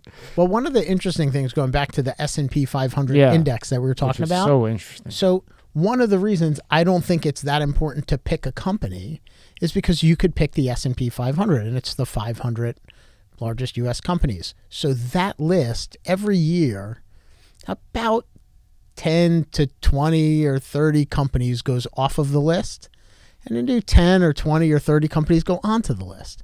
So if you own that particular index fund, every year they're kind of getting rid of the companies that got too small and putting on the ones that are getting bigger. So they call it like a self-healing portfolio, because you don't have to worry about Apple. Eventually Apple, you know, it won't be 1, 2, 3, 4, 5. It's going to be, you know, 8, 9, 10. Well, eventually it'll be number 499, and then it'll be 500, and then it's going to be off the list. But I still don't understand how you use that as a baseline. Because if you, like, yeah, I'm not understanding how you use that as a baseline. Just because I'm not really a stock guy. Yeah, so let's say last year, I don't know what the numbers were. Maybe the market was, the S&P 500 index was down 17%. I don't know. Don't quote me. So if you were going to be down 17%, if you own the 500 largest companies, if you looked at the individual companies, some were down more, some were down less, right? Some might have even made money. They might have went up in value. But when you look at the aggregate of them, it's fair to say, okay, well, if you're going to go buy companies, shouldn't you do at least kind of what they've done? That's the average of the 500. So that's your benchmark. That's the target. Gotcha. If you're going to take risk, if you're going to do something, well, you should, if you're going to take more risk from me by buying smaller companies, buying less companies, buying just companies in financials, or just, if you're going to take that risk of making a decision other than this, I should get paid for it. I understand now. Yeah.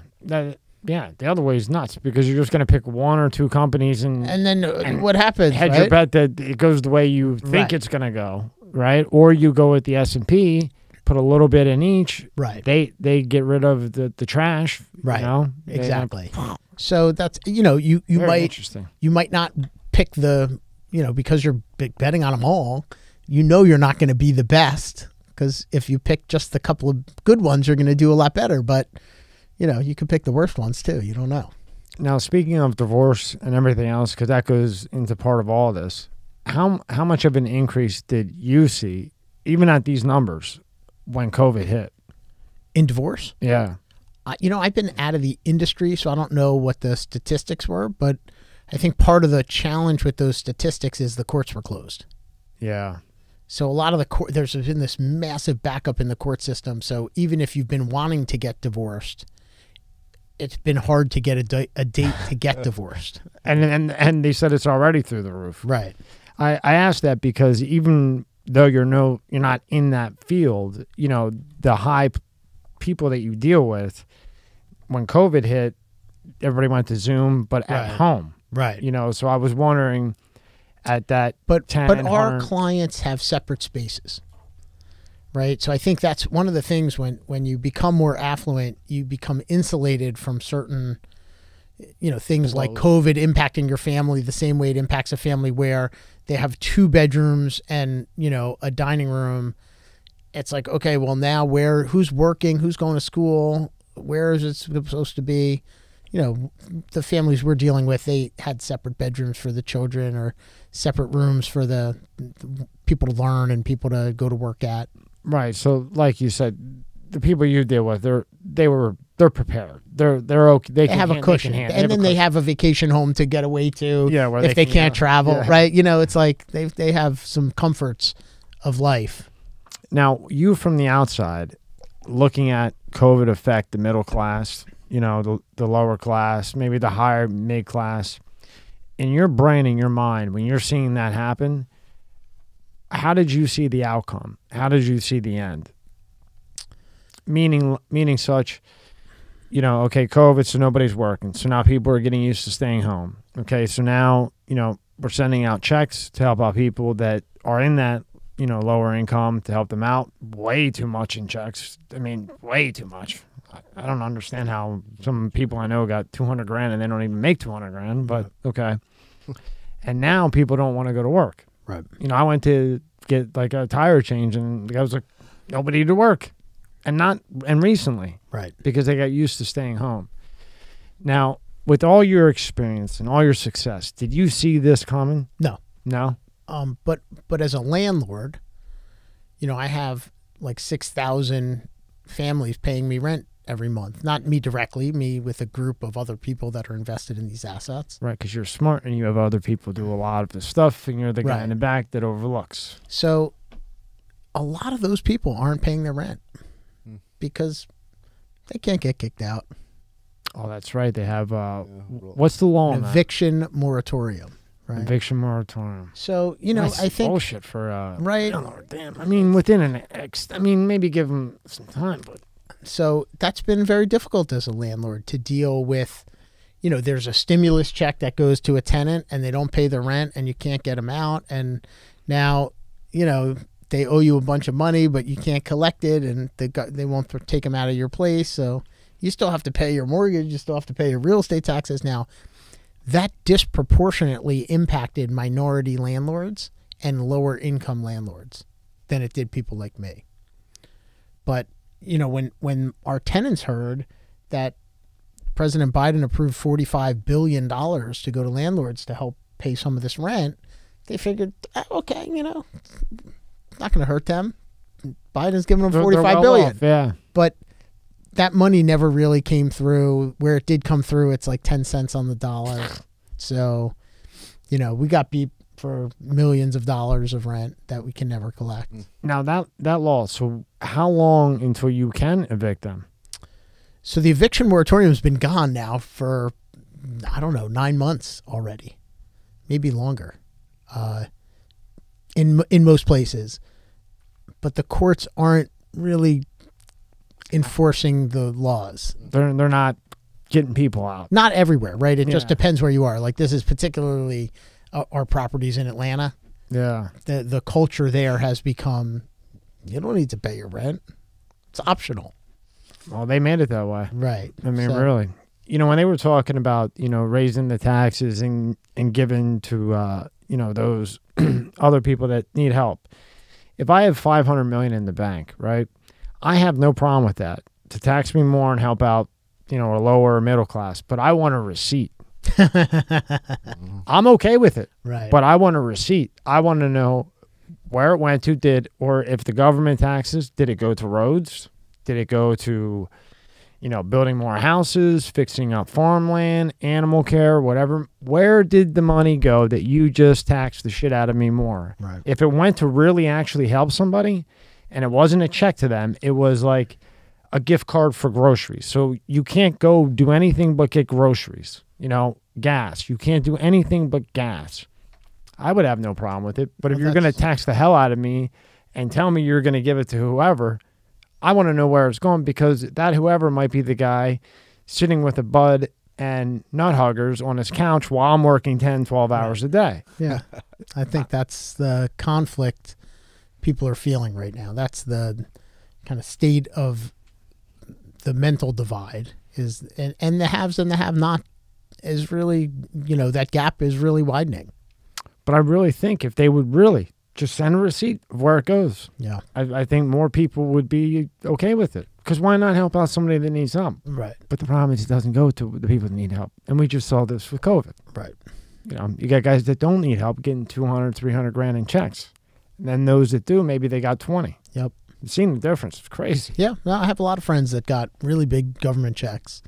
And they didn't need it. It certainly helps. A friend just told me recently, oh, yeah, I'm getting a new 911. I got my, tax rebate back. I got pre-approved for one. I thought I was going to get it. And then, remember, I brought it. I said, hey, look. And then, no, they never got it. Never got it at all. Pull up his website again. Yep. So now when you're building your website, like you said, it was just you. Right. Now, when's your first hire? How long in? So this business, Freedom Family Office, is 2 years old. 2 years old. Yeah. Right. So before this, I had that divorce kind of focused business, and it was probably a year before I hired the first person. And what happened there was I tried hiring somebody that I felt had the capability to do the quality of work that I wanted to do, and I couldn't find them. Because they want to get paid money, and I couldn't afford to pay them the money because I didn't have the money to pay them. But I told them, if we get the work, you could share in the revenue, but I don't want to guarantee you 10 grand a month or 15 grand a month because I don't have enough for you to live and me to live. So that was the biggest challenge in that business. See, I think that's important to say because, look, you just said, I can't pay you that much. Right. You're here now where you have, the 10, 100 million, but it wasn't always like that. Right. You had to build up to that. Correct. So I keep saying that because it's not like you just woke up one day. And, Definitely not. No, so that's why I asked questions. Yeah, right. One step at a time. Now, because I keep missing that. So what made you leave the divorce to go to what we're looking at now? Yeah, so 2011, I moved to Florida. That was 4 years after I had opened that business. And I was at a point then where I didn't need to work anymore.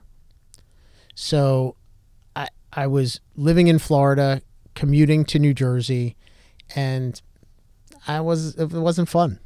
So it took me a while before I decided it wasn't fun anymore. And so 2014, I sold that company. And like I said, when I sold it, I didn't have to work anymore. I still wanted to work. And so I did a couple of other things that were in this like semi-retirement period from 2014 to basically 2018 when I started this. Wow. That grew fast. Yeah. And not even really kind of expecting it to blow up as big as it did, or you did?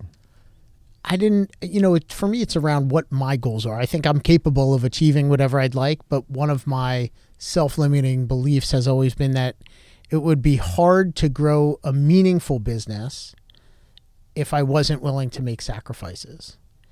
And I'm kind of continuing to debunk that limiting belief on my own because I believe, you know what, maybe I can build a meaningful business and not have to sacrifice the priorities that I've made for myself along the way.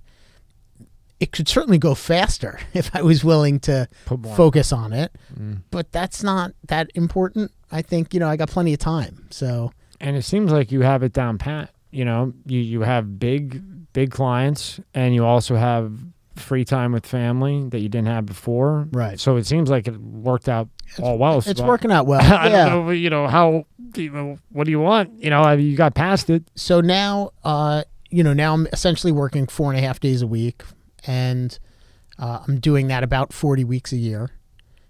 And I like that. That's a comfortable pace. My kids are in school. There's not really a lot more freedom or flexibility that I could have because of them. So when they're done with school, I'd rather have a little bit more fun time that's not Noah time doing work, but rather Noah and Amanda time having fun together. So I'll slowly move that. My son is good. When he graduates high school, I'll go to 3 days a week. And then when my daughter graduates high school, I'll go to 2 days a week. Very And cool. I think I'll stay there, till I want to do something different, right? Maybe if we, at some point when I'm older, it'll be more fun to do 4 days a week because I'm not going to have as much energy to do the fun stuff out and about. But if you love it, you'll have the energy. yeah, Until Father Time gets you. Then it gets everybody. I mean, you can't beat that one. Right. No matter what they come out with, Yeah. right? So anything else you want to hit on the website? no, I think that, our take on things is somewhat unique. Yeah. And we're serving a unique audience. And much like kind of we were talking about anti-Semitism, and if you have a negative energy towards becoming wealthy, well, clearly, you're not the right kind of client for us, but also you probably won't be able to get there. And so we're a very aspirational brand. I think we have a lot of people tell us, hey, I'd really like to become your client. Well, like the things I pulled up, that was just off LinkedIn. Right. So a lot of stuff to get you to that point is free. Yeah. I remember totally. last time you had 10 sites. Oh yeah, I got free stuff. lots of free stuff. And one of them is the next tab, Rob. Talk about real estate. Yeah. So this is a book that I wrote, How My Family Generates Infinite Returns Investing in Apartments. And it's just case studies. It's how I got started. It's how I got paid $40 to buy my first house. Maybe that story somebody could take away a nugget and figure out how they're going to get their first house. Yeah. And case studies are everything. Right. It's just Big Pharma doesn't seem to understand what a case study is because it's their own people doing the case study. So, yeah, I walk you through what it's like to invest in an apartment building with someone like me. What is it like? It's totally passive, right? You don't have to do anything. You sign some paperwork, you mail in a check, and you just sit back and wait. But the danger is that the people you give your money to can steal it. So it's an important thing for investors to understand. And when they hear about, whether it's Madoff, which is like the biggest one, but, they watch the show American Greed, or all of those people, not all of them, the vast majority of those people that are stealing money do it through this style of investing, which is called, you have to be an accredited investor. You're investing in a private business, not a publicly traded company like the S&P 500. It's very hard if you invest in the S&P 500 for somebody to steal your money. It's essentially impossible. Almost bulletproof, right? Yeah. So you just, you got to know what you're in for, and you have to be smart enough to figure out, well, who is it you want to do business with? And, how do you vet them, and how do you make sure that they're doing the right thing? So the book kind of walks you through some of that. Did Madoff inspire this book at all? Didn't you have something with him? Yeah, we did. I thought you did. Yeah. But you didn't take too bad of a... No, it wasn't too bad of a beating. Not at all. I would say what inspired this for me was that I saw a lot of entrepreneurs that had the opportunity to become wealthy by investing in real estate, but they didn't pursue it because they didn't know how to get started.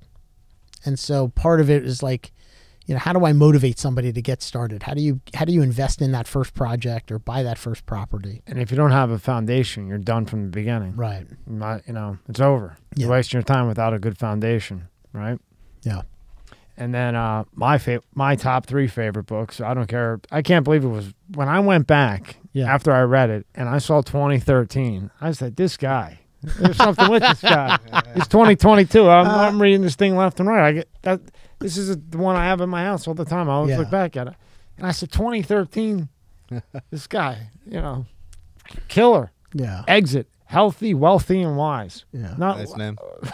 I like it. Not a better name for, Yeah. I don't know if you want to get rid of a woman or if you want to. I'm just kidding. Just joking. It's a killer book. It is a killer book. Thank you. Right next to Machiavelli the Prince for me. You ever read that one? I know. You didn't read Machiavelli the Prince? No. Oh, I'm going to have to send it to you. All right, yeah. And then this one I just saw today. Go to the next tab. This was. 2020 vision. Who will own your company in 2020? Yes, Now. I wrote that in 2015. Okay. All right. Yeah, 16, Right, 15. Well, you wrote it. They probably came out. Okay. So how right were you on this? It wasn't as much a prediction as it is a book about who's going to own your company in 5 years, and we didn't want to title it that because we figured, we'd use this 2020, I would ask the question that I just asked. Right, yeah, right. And so the purpose of the book was to capture, I think it's 16 different case studies of clients that we've helped and what the issues were that they were facing.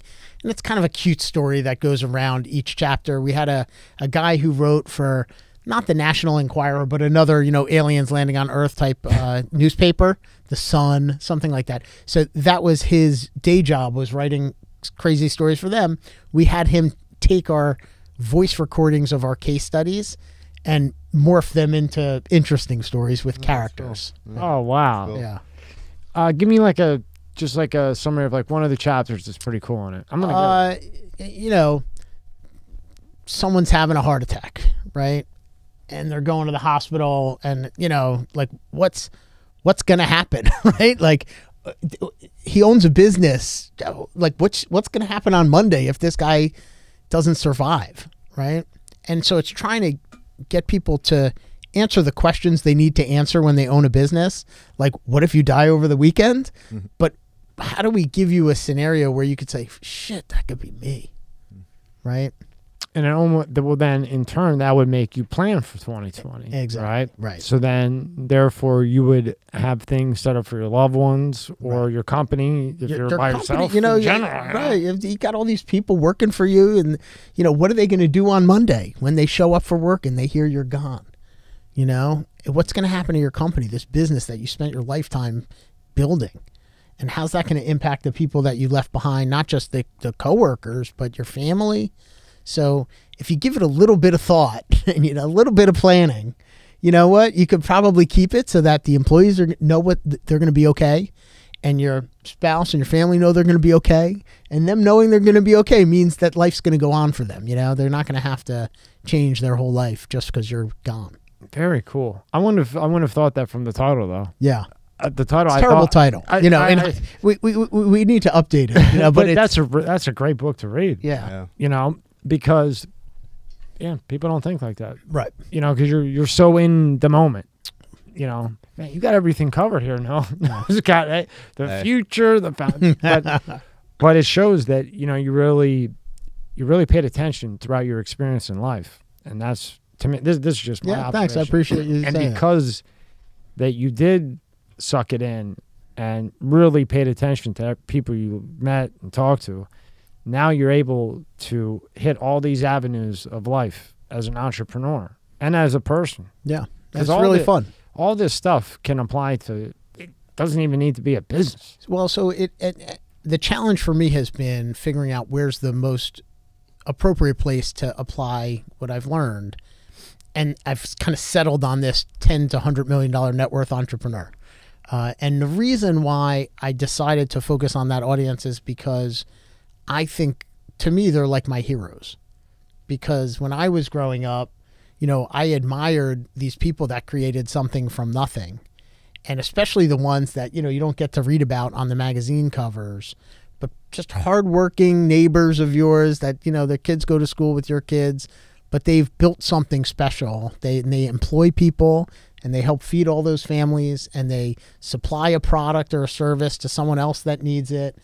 These are the people that really make our world go round. And so by helping them, I think I'm going to, help more people, because they're the ones that are helping people. So if I could amplify their efforts, that's the biggest impact I can make. How I got a question. How hard do you think it is nowadays with, and again, everybody's family situations are different, right? But coming from, let's say you came from nothing and your parents had nothing and you kind of made something out of yourself.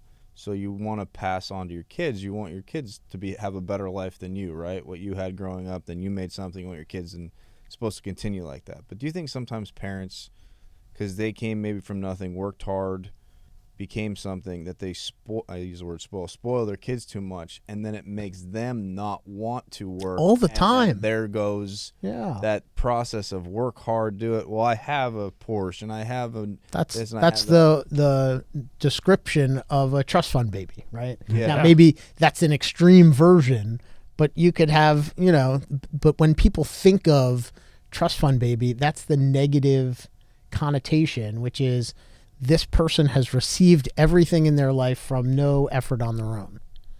And I believe that that's not a healthy way to raise children, no matter how much money you have. And so part of our work with families is trying to help them figure out what's the right way to do it. Because the right way is not depriving your children.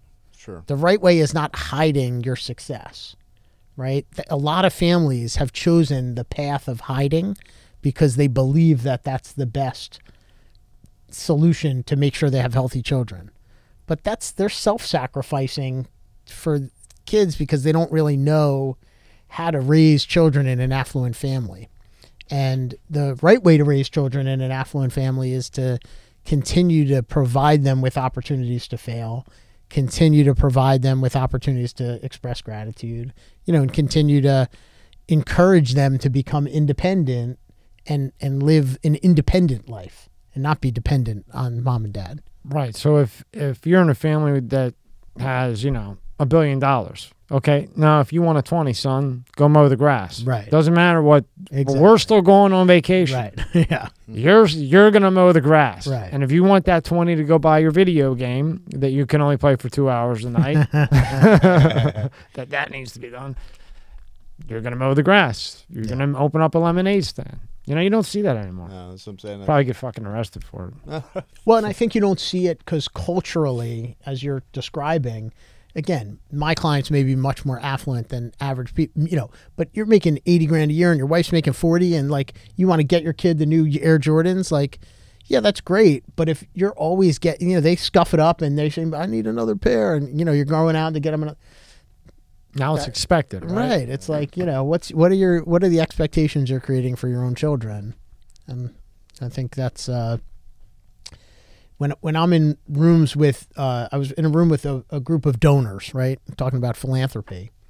And the organizer had said, how many of you kind of came from nothing? It's basically all the hands go up, right? And so what they talked about is the fear that exists among people who've come from nothing to create something, that they don't know what to do with the kids because they knew that the nothing motivated them to have something, but now what do they do? Because they can't have the kids have nothing because you can't fake it. What do you do about social media?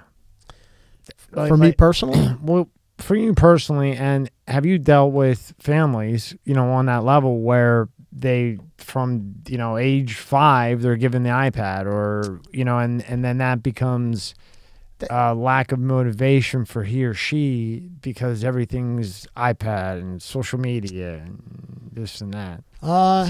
It's such a messy area. That's not a topic I would say that we're, coaching parents on so much. I was wondering if but there's a great book and it's called Distract. I'm trying to remember what the name was. Oh, it's a great book. It's all about electronic addiction. And, I think parents in general need to be aware that electronics are not 100% healthy. And, if you wouldn't give your kids cigarettes and alcohol at certain ages, you might not want to give them electronics at certain ages. And then, moderation in everything is important. So, but I'm not there to teach parents that. Yeah. No, I was just curious. Yeah. If you ran into that because, you walk around today and you try to have a conversation with the generation coming up and you can't have an eye-to-eye conversation because every 2 seconds it's this, it's this, and I don't know. Dangerous. Yeah. Very dangerous. All of that data is going into a data bank. Yep. TikTok, right? Of course. Okay. So what they did, when you look at the code, I always forget right brain, left brain. But on the right-hand side where the heart is, to like it, the share button, the pixels in the heart are directly to hit the cortex. And if you're right-brained, you'll look to that heart on the right. On the bottom, you'll see a record spinning. Okay? It's spinning. So if you're left-brained, which I think left-brained is the very organized one, people, they see that spinning, and because they're organized-ish, like me, I'm a mess. I'm not dirty, but I'm a mess. But I'll leave 19 Monster cans on the table, and it doesn't bother me. That's just how I am. But I know where they're at sometimes, But they did it like that to hook you in. And then they have a relay in the code. So every 10 seconds, and I thought it was by state, it's actually by city. Every 10 seconds, Rob comes up. Boom, shoots 2 million views, 50,000 likes. It's a relay, by city, by state. So now you're not Noah, this Noah. You're Noah who's 25 Right. in this day and age. You got 1.4 million views. You tell your friend. Now he's going to try to get 1 point, on and on and on. And all along, it's downloading all of your messages, your phone calls, your browsing, every single thing on that phone into a data bank. And then you can buy a data bank. So if Noah's selling his water bottle, you can buy a data bank of 20,000 people that have searched for water bottles, white water bottles, in the last week. Yeah. Target marketing. Target marketing. Bought off of stolen data. I was just looking at that for my business, buyer intent data, so that we could find people that are searching for terms that will indicate they're selling their company. Because one of the really specialties that we have is advising the entrepreneur before they sell their business. That's when we could give them the most value. So I want to find a way to reach them before they sell so I could help them, and so we're looking at that buyer intent data to see. Get a meeting with TikTok. They'll tell you. Yeah, right. And you don't get anything. They get you sucked in and download everything. Well, I shelf told it my off. son, so my son's like, oh, TikTok this. So I download TikTok, and the first day I'm watching it, it's all young girls that are barely dressed dancing. And so I say to my son, I'm like, Jared, what do I do? How do I stop this? Because I don't mind watching it, but I don't want to watch it. He's like, oh, you gotta search up, people, then like them, and then if you like them, then the girls will go away. I can't figure this out. I don't want this. Yeah. And you can see it really does. And then the data bank thing, I don't really see a problem with it other than the fact that it's coming from things like you going on TikTok thinking you're just watching a video and your data's getting yanked. Right. It'd be another thing if, it was known like, hey, I'm looking for water bottles, put it out there. But I think it's interesting that most people who are so passionate about using their phones don't understand that it's got to cost something to deliver you all this content. Of course. So what's the cost if you're not paying for it?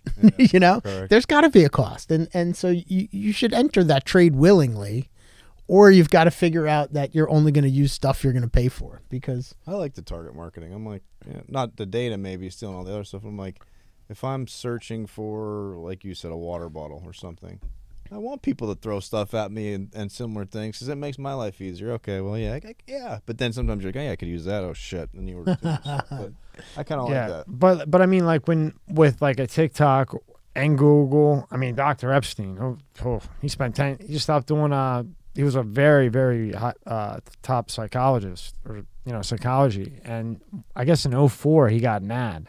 And for whatever reason, it drove him nuts in his mind, how that would affect people's minds. right. And for 10 years, he just went down like the dark hole of figuring out all of this internet browser, everything. And his conclusion was that there's only one browser of them all that doesn't track you, steal all your shit, and it's Brave. And Brave used to be Firefox. But Firefox, the guy who owned Firefox, Mozilla or whatever, he now is Brave, but one of the team members in there cut a side deal with Google and ruined that, which in turn ruined DuckDuckGo. And then the only messenger that doesn't download, that doesn't send, is Signal. And this is from like Einstein of the internet. Really interesting. Yeah, that's interesting. It's just crazy how so for me, I think the data banks are great for business, but I don't know if you're going on there like ethically. If you put good shit into the universe, you get good shit back. Yeah. I mean, is it right to go, and buy some data off a data bank from somebody in Guam? So I'm on the flip side of this in this decision around buyer intent data. So what I'm being told is that potentially, if you have Disney Plus or Hulu or one of these streaming apps, that I may be able to basically send you a commercial, directed at you because I know that you searched for a term on Google in the last week. That's something that relates to me. Yeah, that's targeting. right? That's easy to do. Right. Yeah, you just go in. That's what I was explaining to you earlier. You get the So- data, you know that area clicked, Right. and then you would target it directly to that area. So that you're getting that data from people that may not know that data is being captured to sell it to me so that I could advertise to you. But I think what I'm bringing you is good stuff, you know, and you're going to be really happy when you meet me that I found you. That's what because you didn't know me before. I don't have a problem. I see it as like old school, I guess. Like let's say I know this area of town really likes cheesesteaks. So I buy a billboard and I put up a billboard sign that says the best cheesesteaks in town or something like that. Like that's my target area. So I'm looking at it from an old school perspective with a billboard, but the billboard now is the social media or that I was searching for this and they're like, bing, bing, bing, I'm going to hit you with, you know, whatever, Jimmy John's and all these places because you search cheesesteak and maybe makes my decision easier and maybe I try them all, you know? I don't know. Hey, look, I'll be honest. If I'm in the hole, I'm buying a data bank. I promise it will be good product. I promise it will be good product. But if I don't need to, I don't. I think the reality is the reason I really launched this business in a way is because I believe that I will be able to figure out who out there is going to sell a business for $10 million or more. And let me talk to you before you do that. And I'm going to be able to do that all digitally and all automatically. And the result is going to be very good for them, very good for me. Yeah, you will. No, the only fucked up thing I think is like when you're like you have your phone here and if you're talking, if I say, yeah, you know, love that crab place over and wherever, talking about anything, a new couch, my couch is shot, I need a new couch, and then like Facebook. Didn't type in anything, Yeah. and then you look at your phone and couch ad comes up. That's when I'm like, that's fucked up. Yeah, that's fucked that up. happens a lot. That's fucked up. Well, he had done a study on Samsung, which, in his opinion, I never used a Samsung. Well, I had one, but I don't like Android. Just user-friendly wise, I don't like it. And it's always on. And that's why the battery dies a lot. And it automatically turns on every 15 seconds. I mean, the guy's got charged to, like, the moon. And every 15 seconds, it turns on quick. If it hears something, puts it in the data bank, turns off. On, even if the phone's off. Proven. But nobody cares. They like their Android. Even the new one, old one. And to me, it's like, what do you expect? The parts are coming from China. Just because they're assembled in the USA, what do you think? China didn't put a chip in there to send the data back? You got to be living in a cave to think that they did not. Now, what's your opinion on college at this point? Yeah, so interesting. I was sharing with you that my son didn't want to call it college. So now he has a girlfriend for 6 months. And he's starting to think, maybe I should go to college. You know? Is he? Yeah, maybe if I want to have a family, maybe it makes better sense to go to college. But does it? I don't know. So we're kind of at that time what period, I've told right? him was, if you want to be an accountant, I think that's a reason to go to college, because you can't be an accountant unless you go to college. Agreed. And if you want to be a CPA, you'd be a fourth-generation CPA. It's 5 years of school, 1 year of work, and you have to pass a really hard test. But you're like guaranteed to always make a nice living if you never do anything more than just get a job, show up to that job, and do your job. So that's kind of nice to have that in your back pocket. And he's good at school. It's like, you're good at school. It's not like it's going to be hard for you. You can pass the hard test. You're smart enough. So he wants to go for accounting. Not that he wants to, but he's kind of like, if I'm going to do something I don't want to do, I'd rather do something maybe that's smart. And within the family, too. Right, exactly. You know? So I said, the best mentor that there is. Right.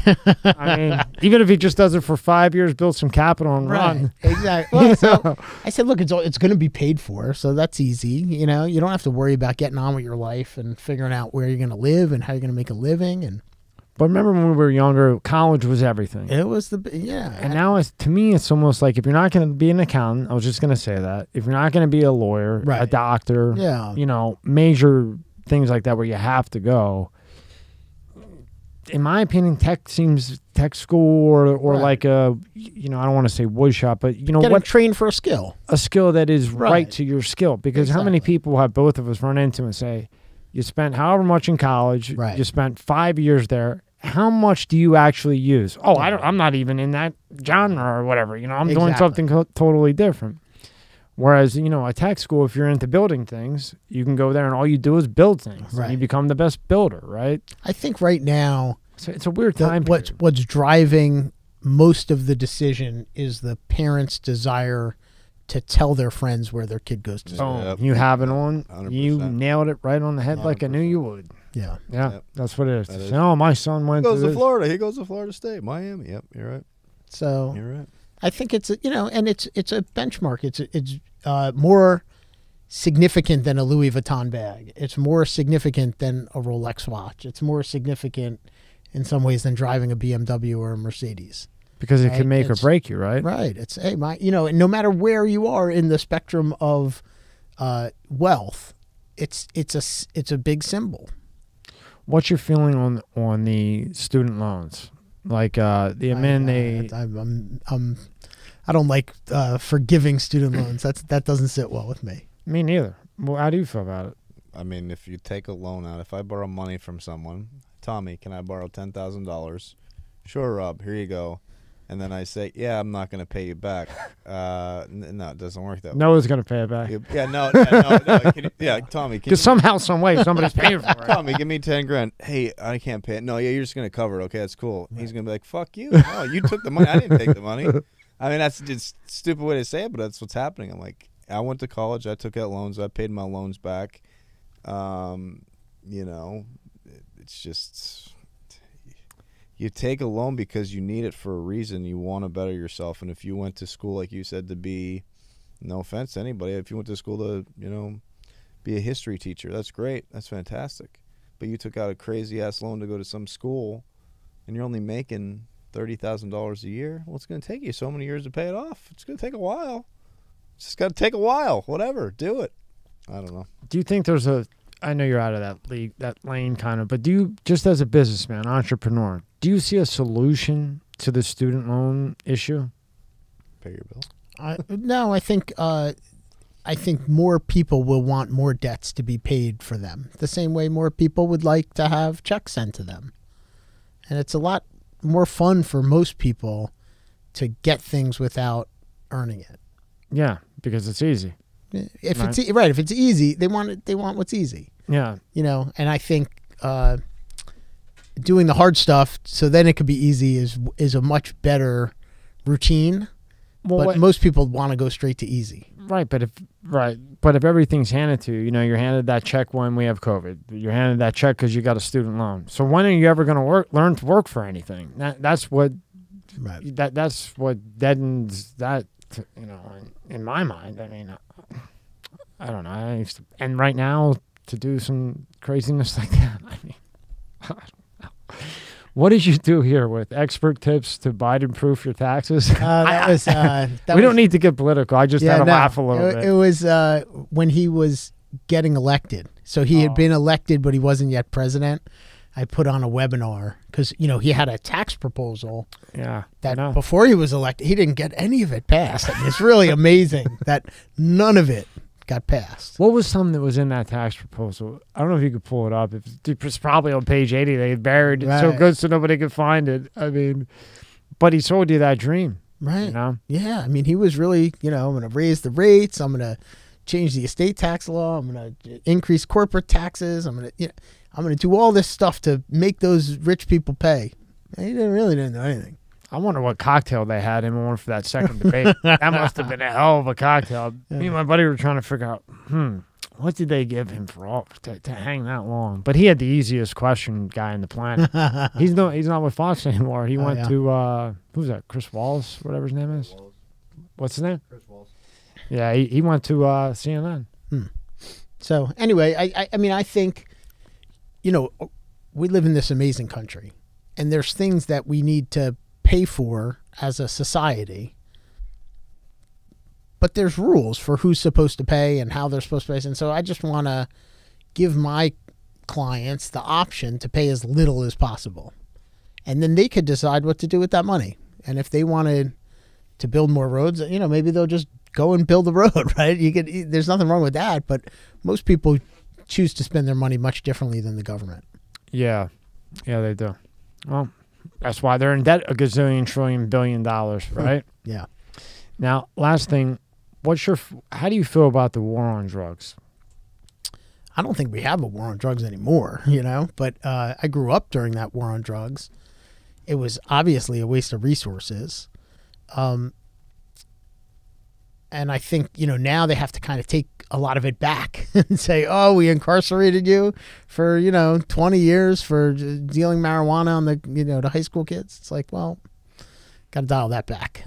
I think it's, unfortunately, though, what's happening now in some cities, they are decriminalizing many things that should remain criminal. Like, my father lives in Manhattan, and he told me he walked into the liquor store, and while he was there, someone walked in and took a 12-pack of beer and said to the guy, bye, I'm not paying for this, see you later, and walked out with the beer. Yeah, that's right? Louis Vuitton purse. Because that's crazy. you cannot get arrested for that crime in New York City. That's insane. It has to be over $900 or something, right? So, so what is that encouraging? No. Right? Can I ask this? So everybody who in the right mind would, like, what, can you fathom that? I don't even know how to say this nicely. Can you explain any positive benefit to that stupid idea that under 900 isn't opening the gate? There's zero. I mean, there's zero. You got anything? It's done. I mean, what would be the purpose of that? Yeah. So I think it's. Do you understand it at all? What's happened with our tenants is they see that they don't have to pay their rent. Jeez. So what's going to happen in these communities where they don't enforce these laws is people are going to say, well, I don't need to pay for my groceries. I don't need to pay for my liquor. I don't need to pay for this because I could take it. Literally, because there's no punishment. And that puts out every mom and pop shop that. Literally, they're going to have to find if it stays that way. Think about it. Literally, a store. Let's say a mom and pop shop. Let's use them. Now, will they have the budget to do it? I don't know. But you'd have to have all your stuff behind glass, and you would have to pay for the product first before I slide the beer out to you. Like, literally, think about it that way. But that's what they're encouraging is that enforcement has to, the expense of enforcement has to fall on the entrepreneur. The taxpayer can't pay for enforcement anymore.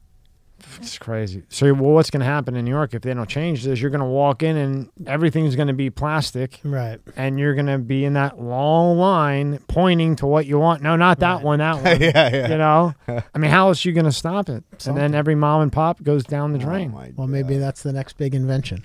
Yeah, there we go. Maybe. Oh, yeah. Last thing. Do robots concern you? Because they're building them. You know what's going on. I don't know if you know how far China's gotten, but they've gotten pretty far. So they're coming, and they're probably going to use them. And would you agree with me? Militarily initially, which would make them mean, and then eventually they're going to realize that they're robots because they're computers with tons of skills that are way faster than us.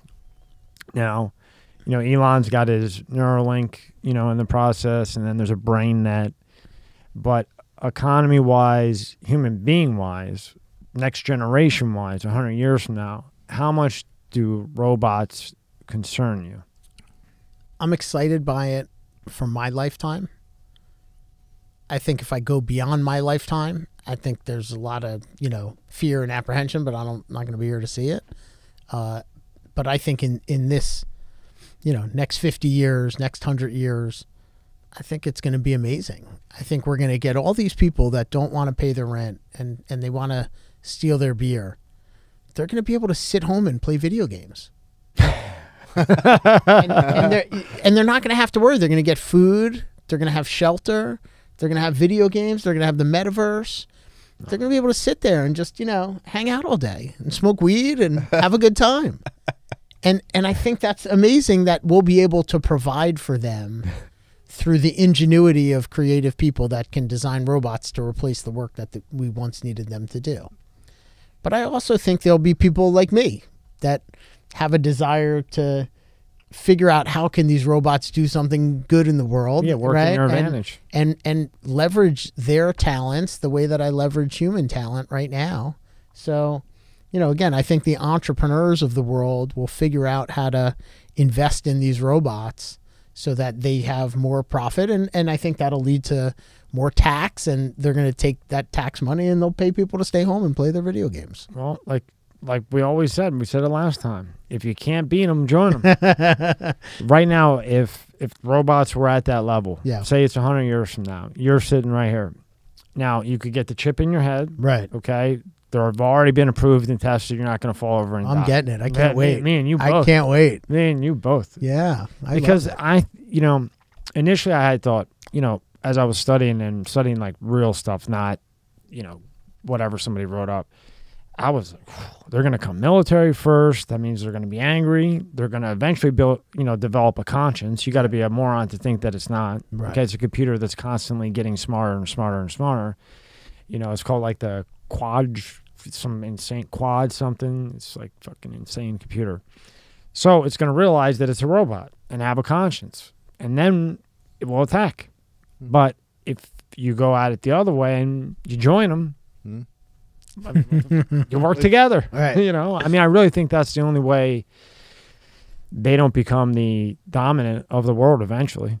Everything evolves one way or another. Right. So you can't beat a robot right now with our brain level. So if you put a little chip in there, you can hang with them and make them useful, like you said, and none of this will be a worry. That's assuming that something else doesn't crazy happen. Yeah, but, if we have robots that are that skillful, we likely have the ability to remove ourselves from here and go somewhere else, too. You would hope so, right? Right. You'd think if we could figure out how to make a robot as smart as us. See? Now, that's why I think it's possible that there was a civilization here before. Nah. Something can... It's possible. Just open mind. It's just possible. You think it's possible? It's definitely possible. I mean, it's a civilization here, but you're saying that they got into the Jetsons car. Okay. Went to another planet. Yeah. Because, again, if I said to you in 1920, hey, you want to go to Italy? You're going to say, how are we going to get there? A horse? Mm-hmm. What are we going to do? Walk there? You look at me like I had 10 eyes. Mm-hmm. If I say now, you want to go to Italy? It would be a matter of, do we have time to go and how much money, right?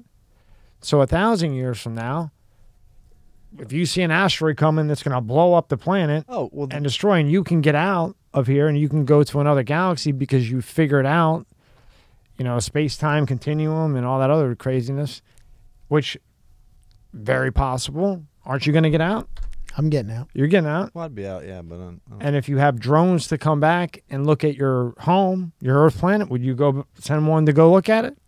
I would. Which, by the way, I know I got 4 eyes looking at me like I'm nuts. No, Not you. I'm no. saying 2 eyes here and 2 eyes. You're looking at me like I'm a crazy person, but I was watching, was it Peacock? I don't know, one of the apps the other night on TV. You guys remember the show Quantum Leap with, was it not Patrick Swayze? I can't remember the guy. I didn't watch it. I remember. So Quantum Leap, you ever watch Quantum Leap? Oh, man, I used to watch as a kid. So it's a guy who, he's you're Tommy. And then Tommy gets, like, thrown into Noah's body. And, like, you have no idea. Like, you got, like, placed into it. But you think you're still you. And then when you look in the mirror, you're like, what the fuck? And then, like, Noah will be doing his thing. And, like, you have to, like, you're acting as kind of, let's say he's robbing a bank. You're in the fucking car with the guy robbing the bank. You're like, how did I get here? And you have to, like, figure out his situation to help him. And then, like, you transform into another body. It just keeps going. But they made a newer version of it. And I was like, holy shit. So I was watching it the other night. I'm like, so now I'm hooked on the Quantum Leap. Watch it. Watch one episode. What's it on? Peacock, you said? I think it was Peacock. All right. Quantum Leap. Look at it. I like the old one better still. But anyhow, that's... Hey, do you still have that tax set up for free? Oh, I yeah. tried to find it, but it wouldn't load. freedomtaxstrategy.com. Can you pull that up real quick? We'll go over that real quick because I think a lot of people would love to see that right now. If you're a U.S. taxpayer and you're an entrepreneur, these are 23 ideas that you should look at with your accountant. Yeah, I couldn't get it to load. Okay. But it might have just been I was doing it remotely. Oh, so okay. sometimes. Remember we were talking out there. I cannot believe there's still nothing better than Zoom. Right. All this time. We can go to Mars and get a rocket to come back. Yeah. And so we could sign up here and we can get the 23 tax strategy, right? Yeah. And if you don't want them after hearing this, you need to go to a therapist. I can recommend a few. All right, no, I don't want to keep you too long because I got to make sure you come back. Yeah, there you go. Is there anything else you want to go over? No, I think we had a great conversation. I'd welcome the chance to do it again sometime. Yeah. I always weave me around in interesting topics. So. Yeah. You got anything, Rob? No, just my Quantum Leap thing. Go watch that tonight, maybe later on after my editing. That's about it. Quantum Leap, huh? Watch it. You seen any good movies lately? I'm looking for a good movie to watch. We just finished Indian Matchmaker on Netflix. Oh, did you? That was fun. What's it called? Indian Matchmaker. Is it a series or just? Just 2 seasons of some, What's it about? a matchmaker for arranged marriages in India. Oh, That's interesting. Yeah, it was great. You got to watch Greyhound. Did you see that? No. Ryan Gosling. There's a bunch of heavy hitters. There's a lot of scenes in there. That one scene was 20 million. Wow. It's really a Netflix. Really good movie. What's it called? Greyhound. Did it just come out? Maybe 2 months ago. Okay. It's really good. I'll look for it. And Ryan Gosling, he's a pretty good actor. Yeah. Yeah, and he's got a really nice wife too. Is he married to Megan Fox? no, that's Machine Gun Kelly. Huh? Yeah, Machine Gun Do Kelly. you know who don't even look? Do you know who Megan Fox is? I don't think so. If you would see the two, you would think you were Yeah. in another dimension. Oh, yeah. Yeah. Yeah. All right, no. Well, make sure you come back. I will. Okay. Thank you. Thanks for having Always keep the little 2 hours for me every once in a while. All right. Keep that on that calendar. me. You got I'll bug you enough. it. Yeah. All right. Thank you, Noah. Thank you, gentlemen. I appreciate it.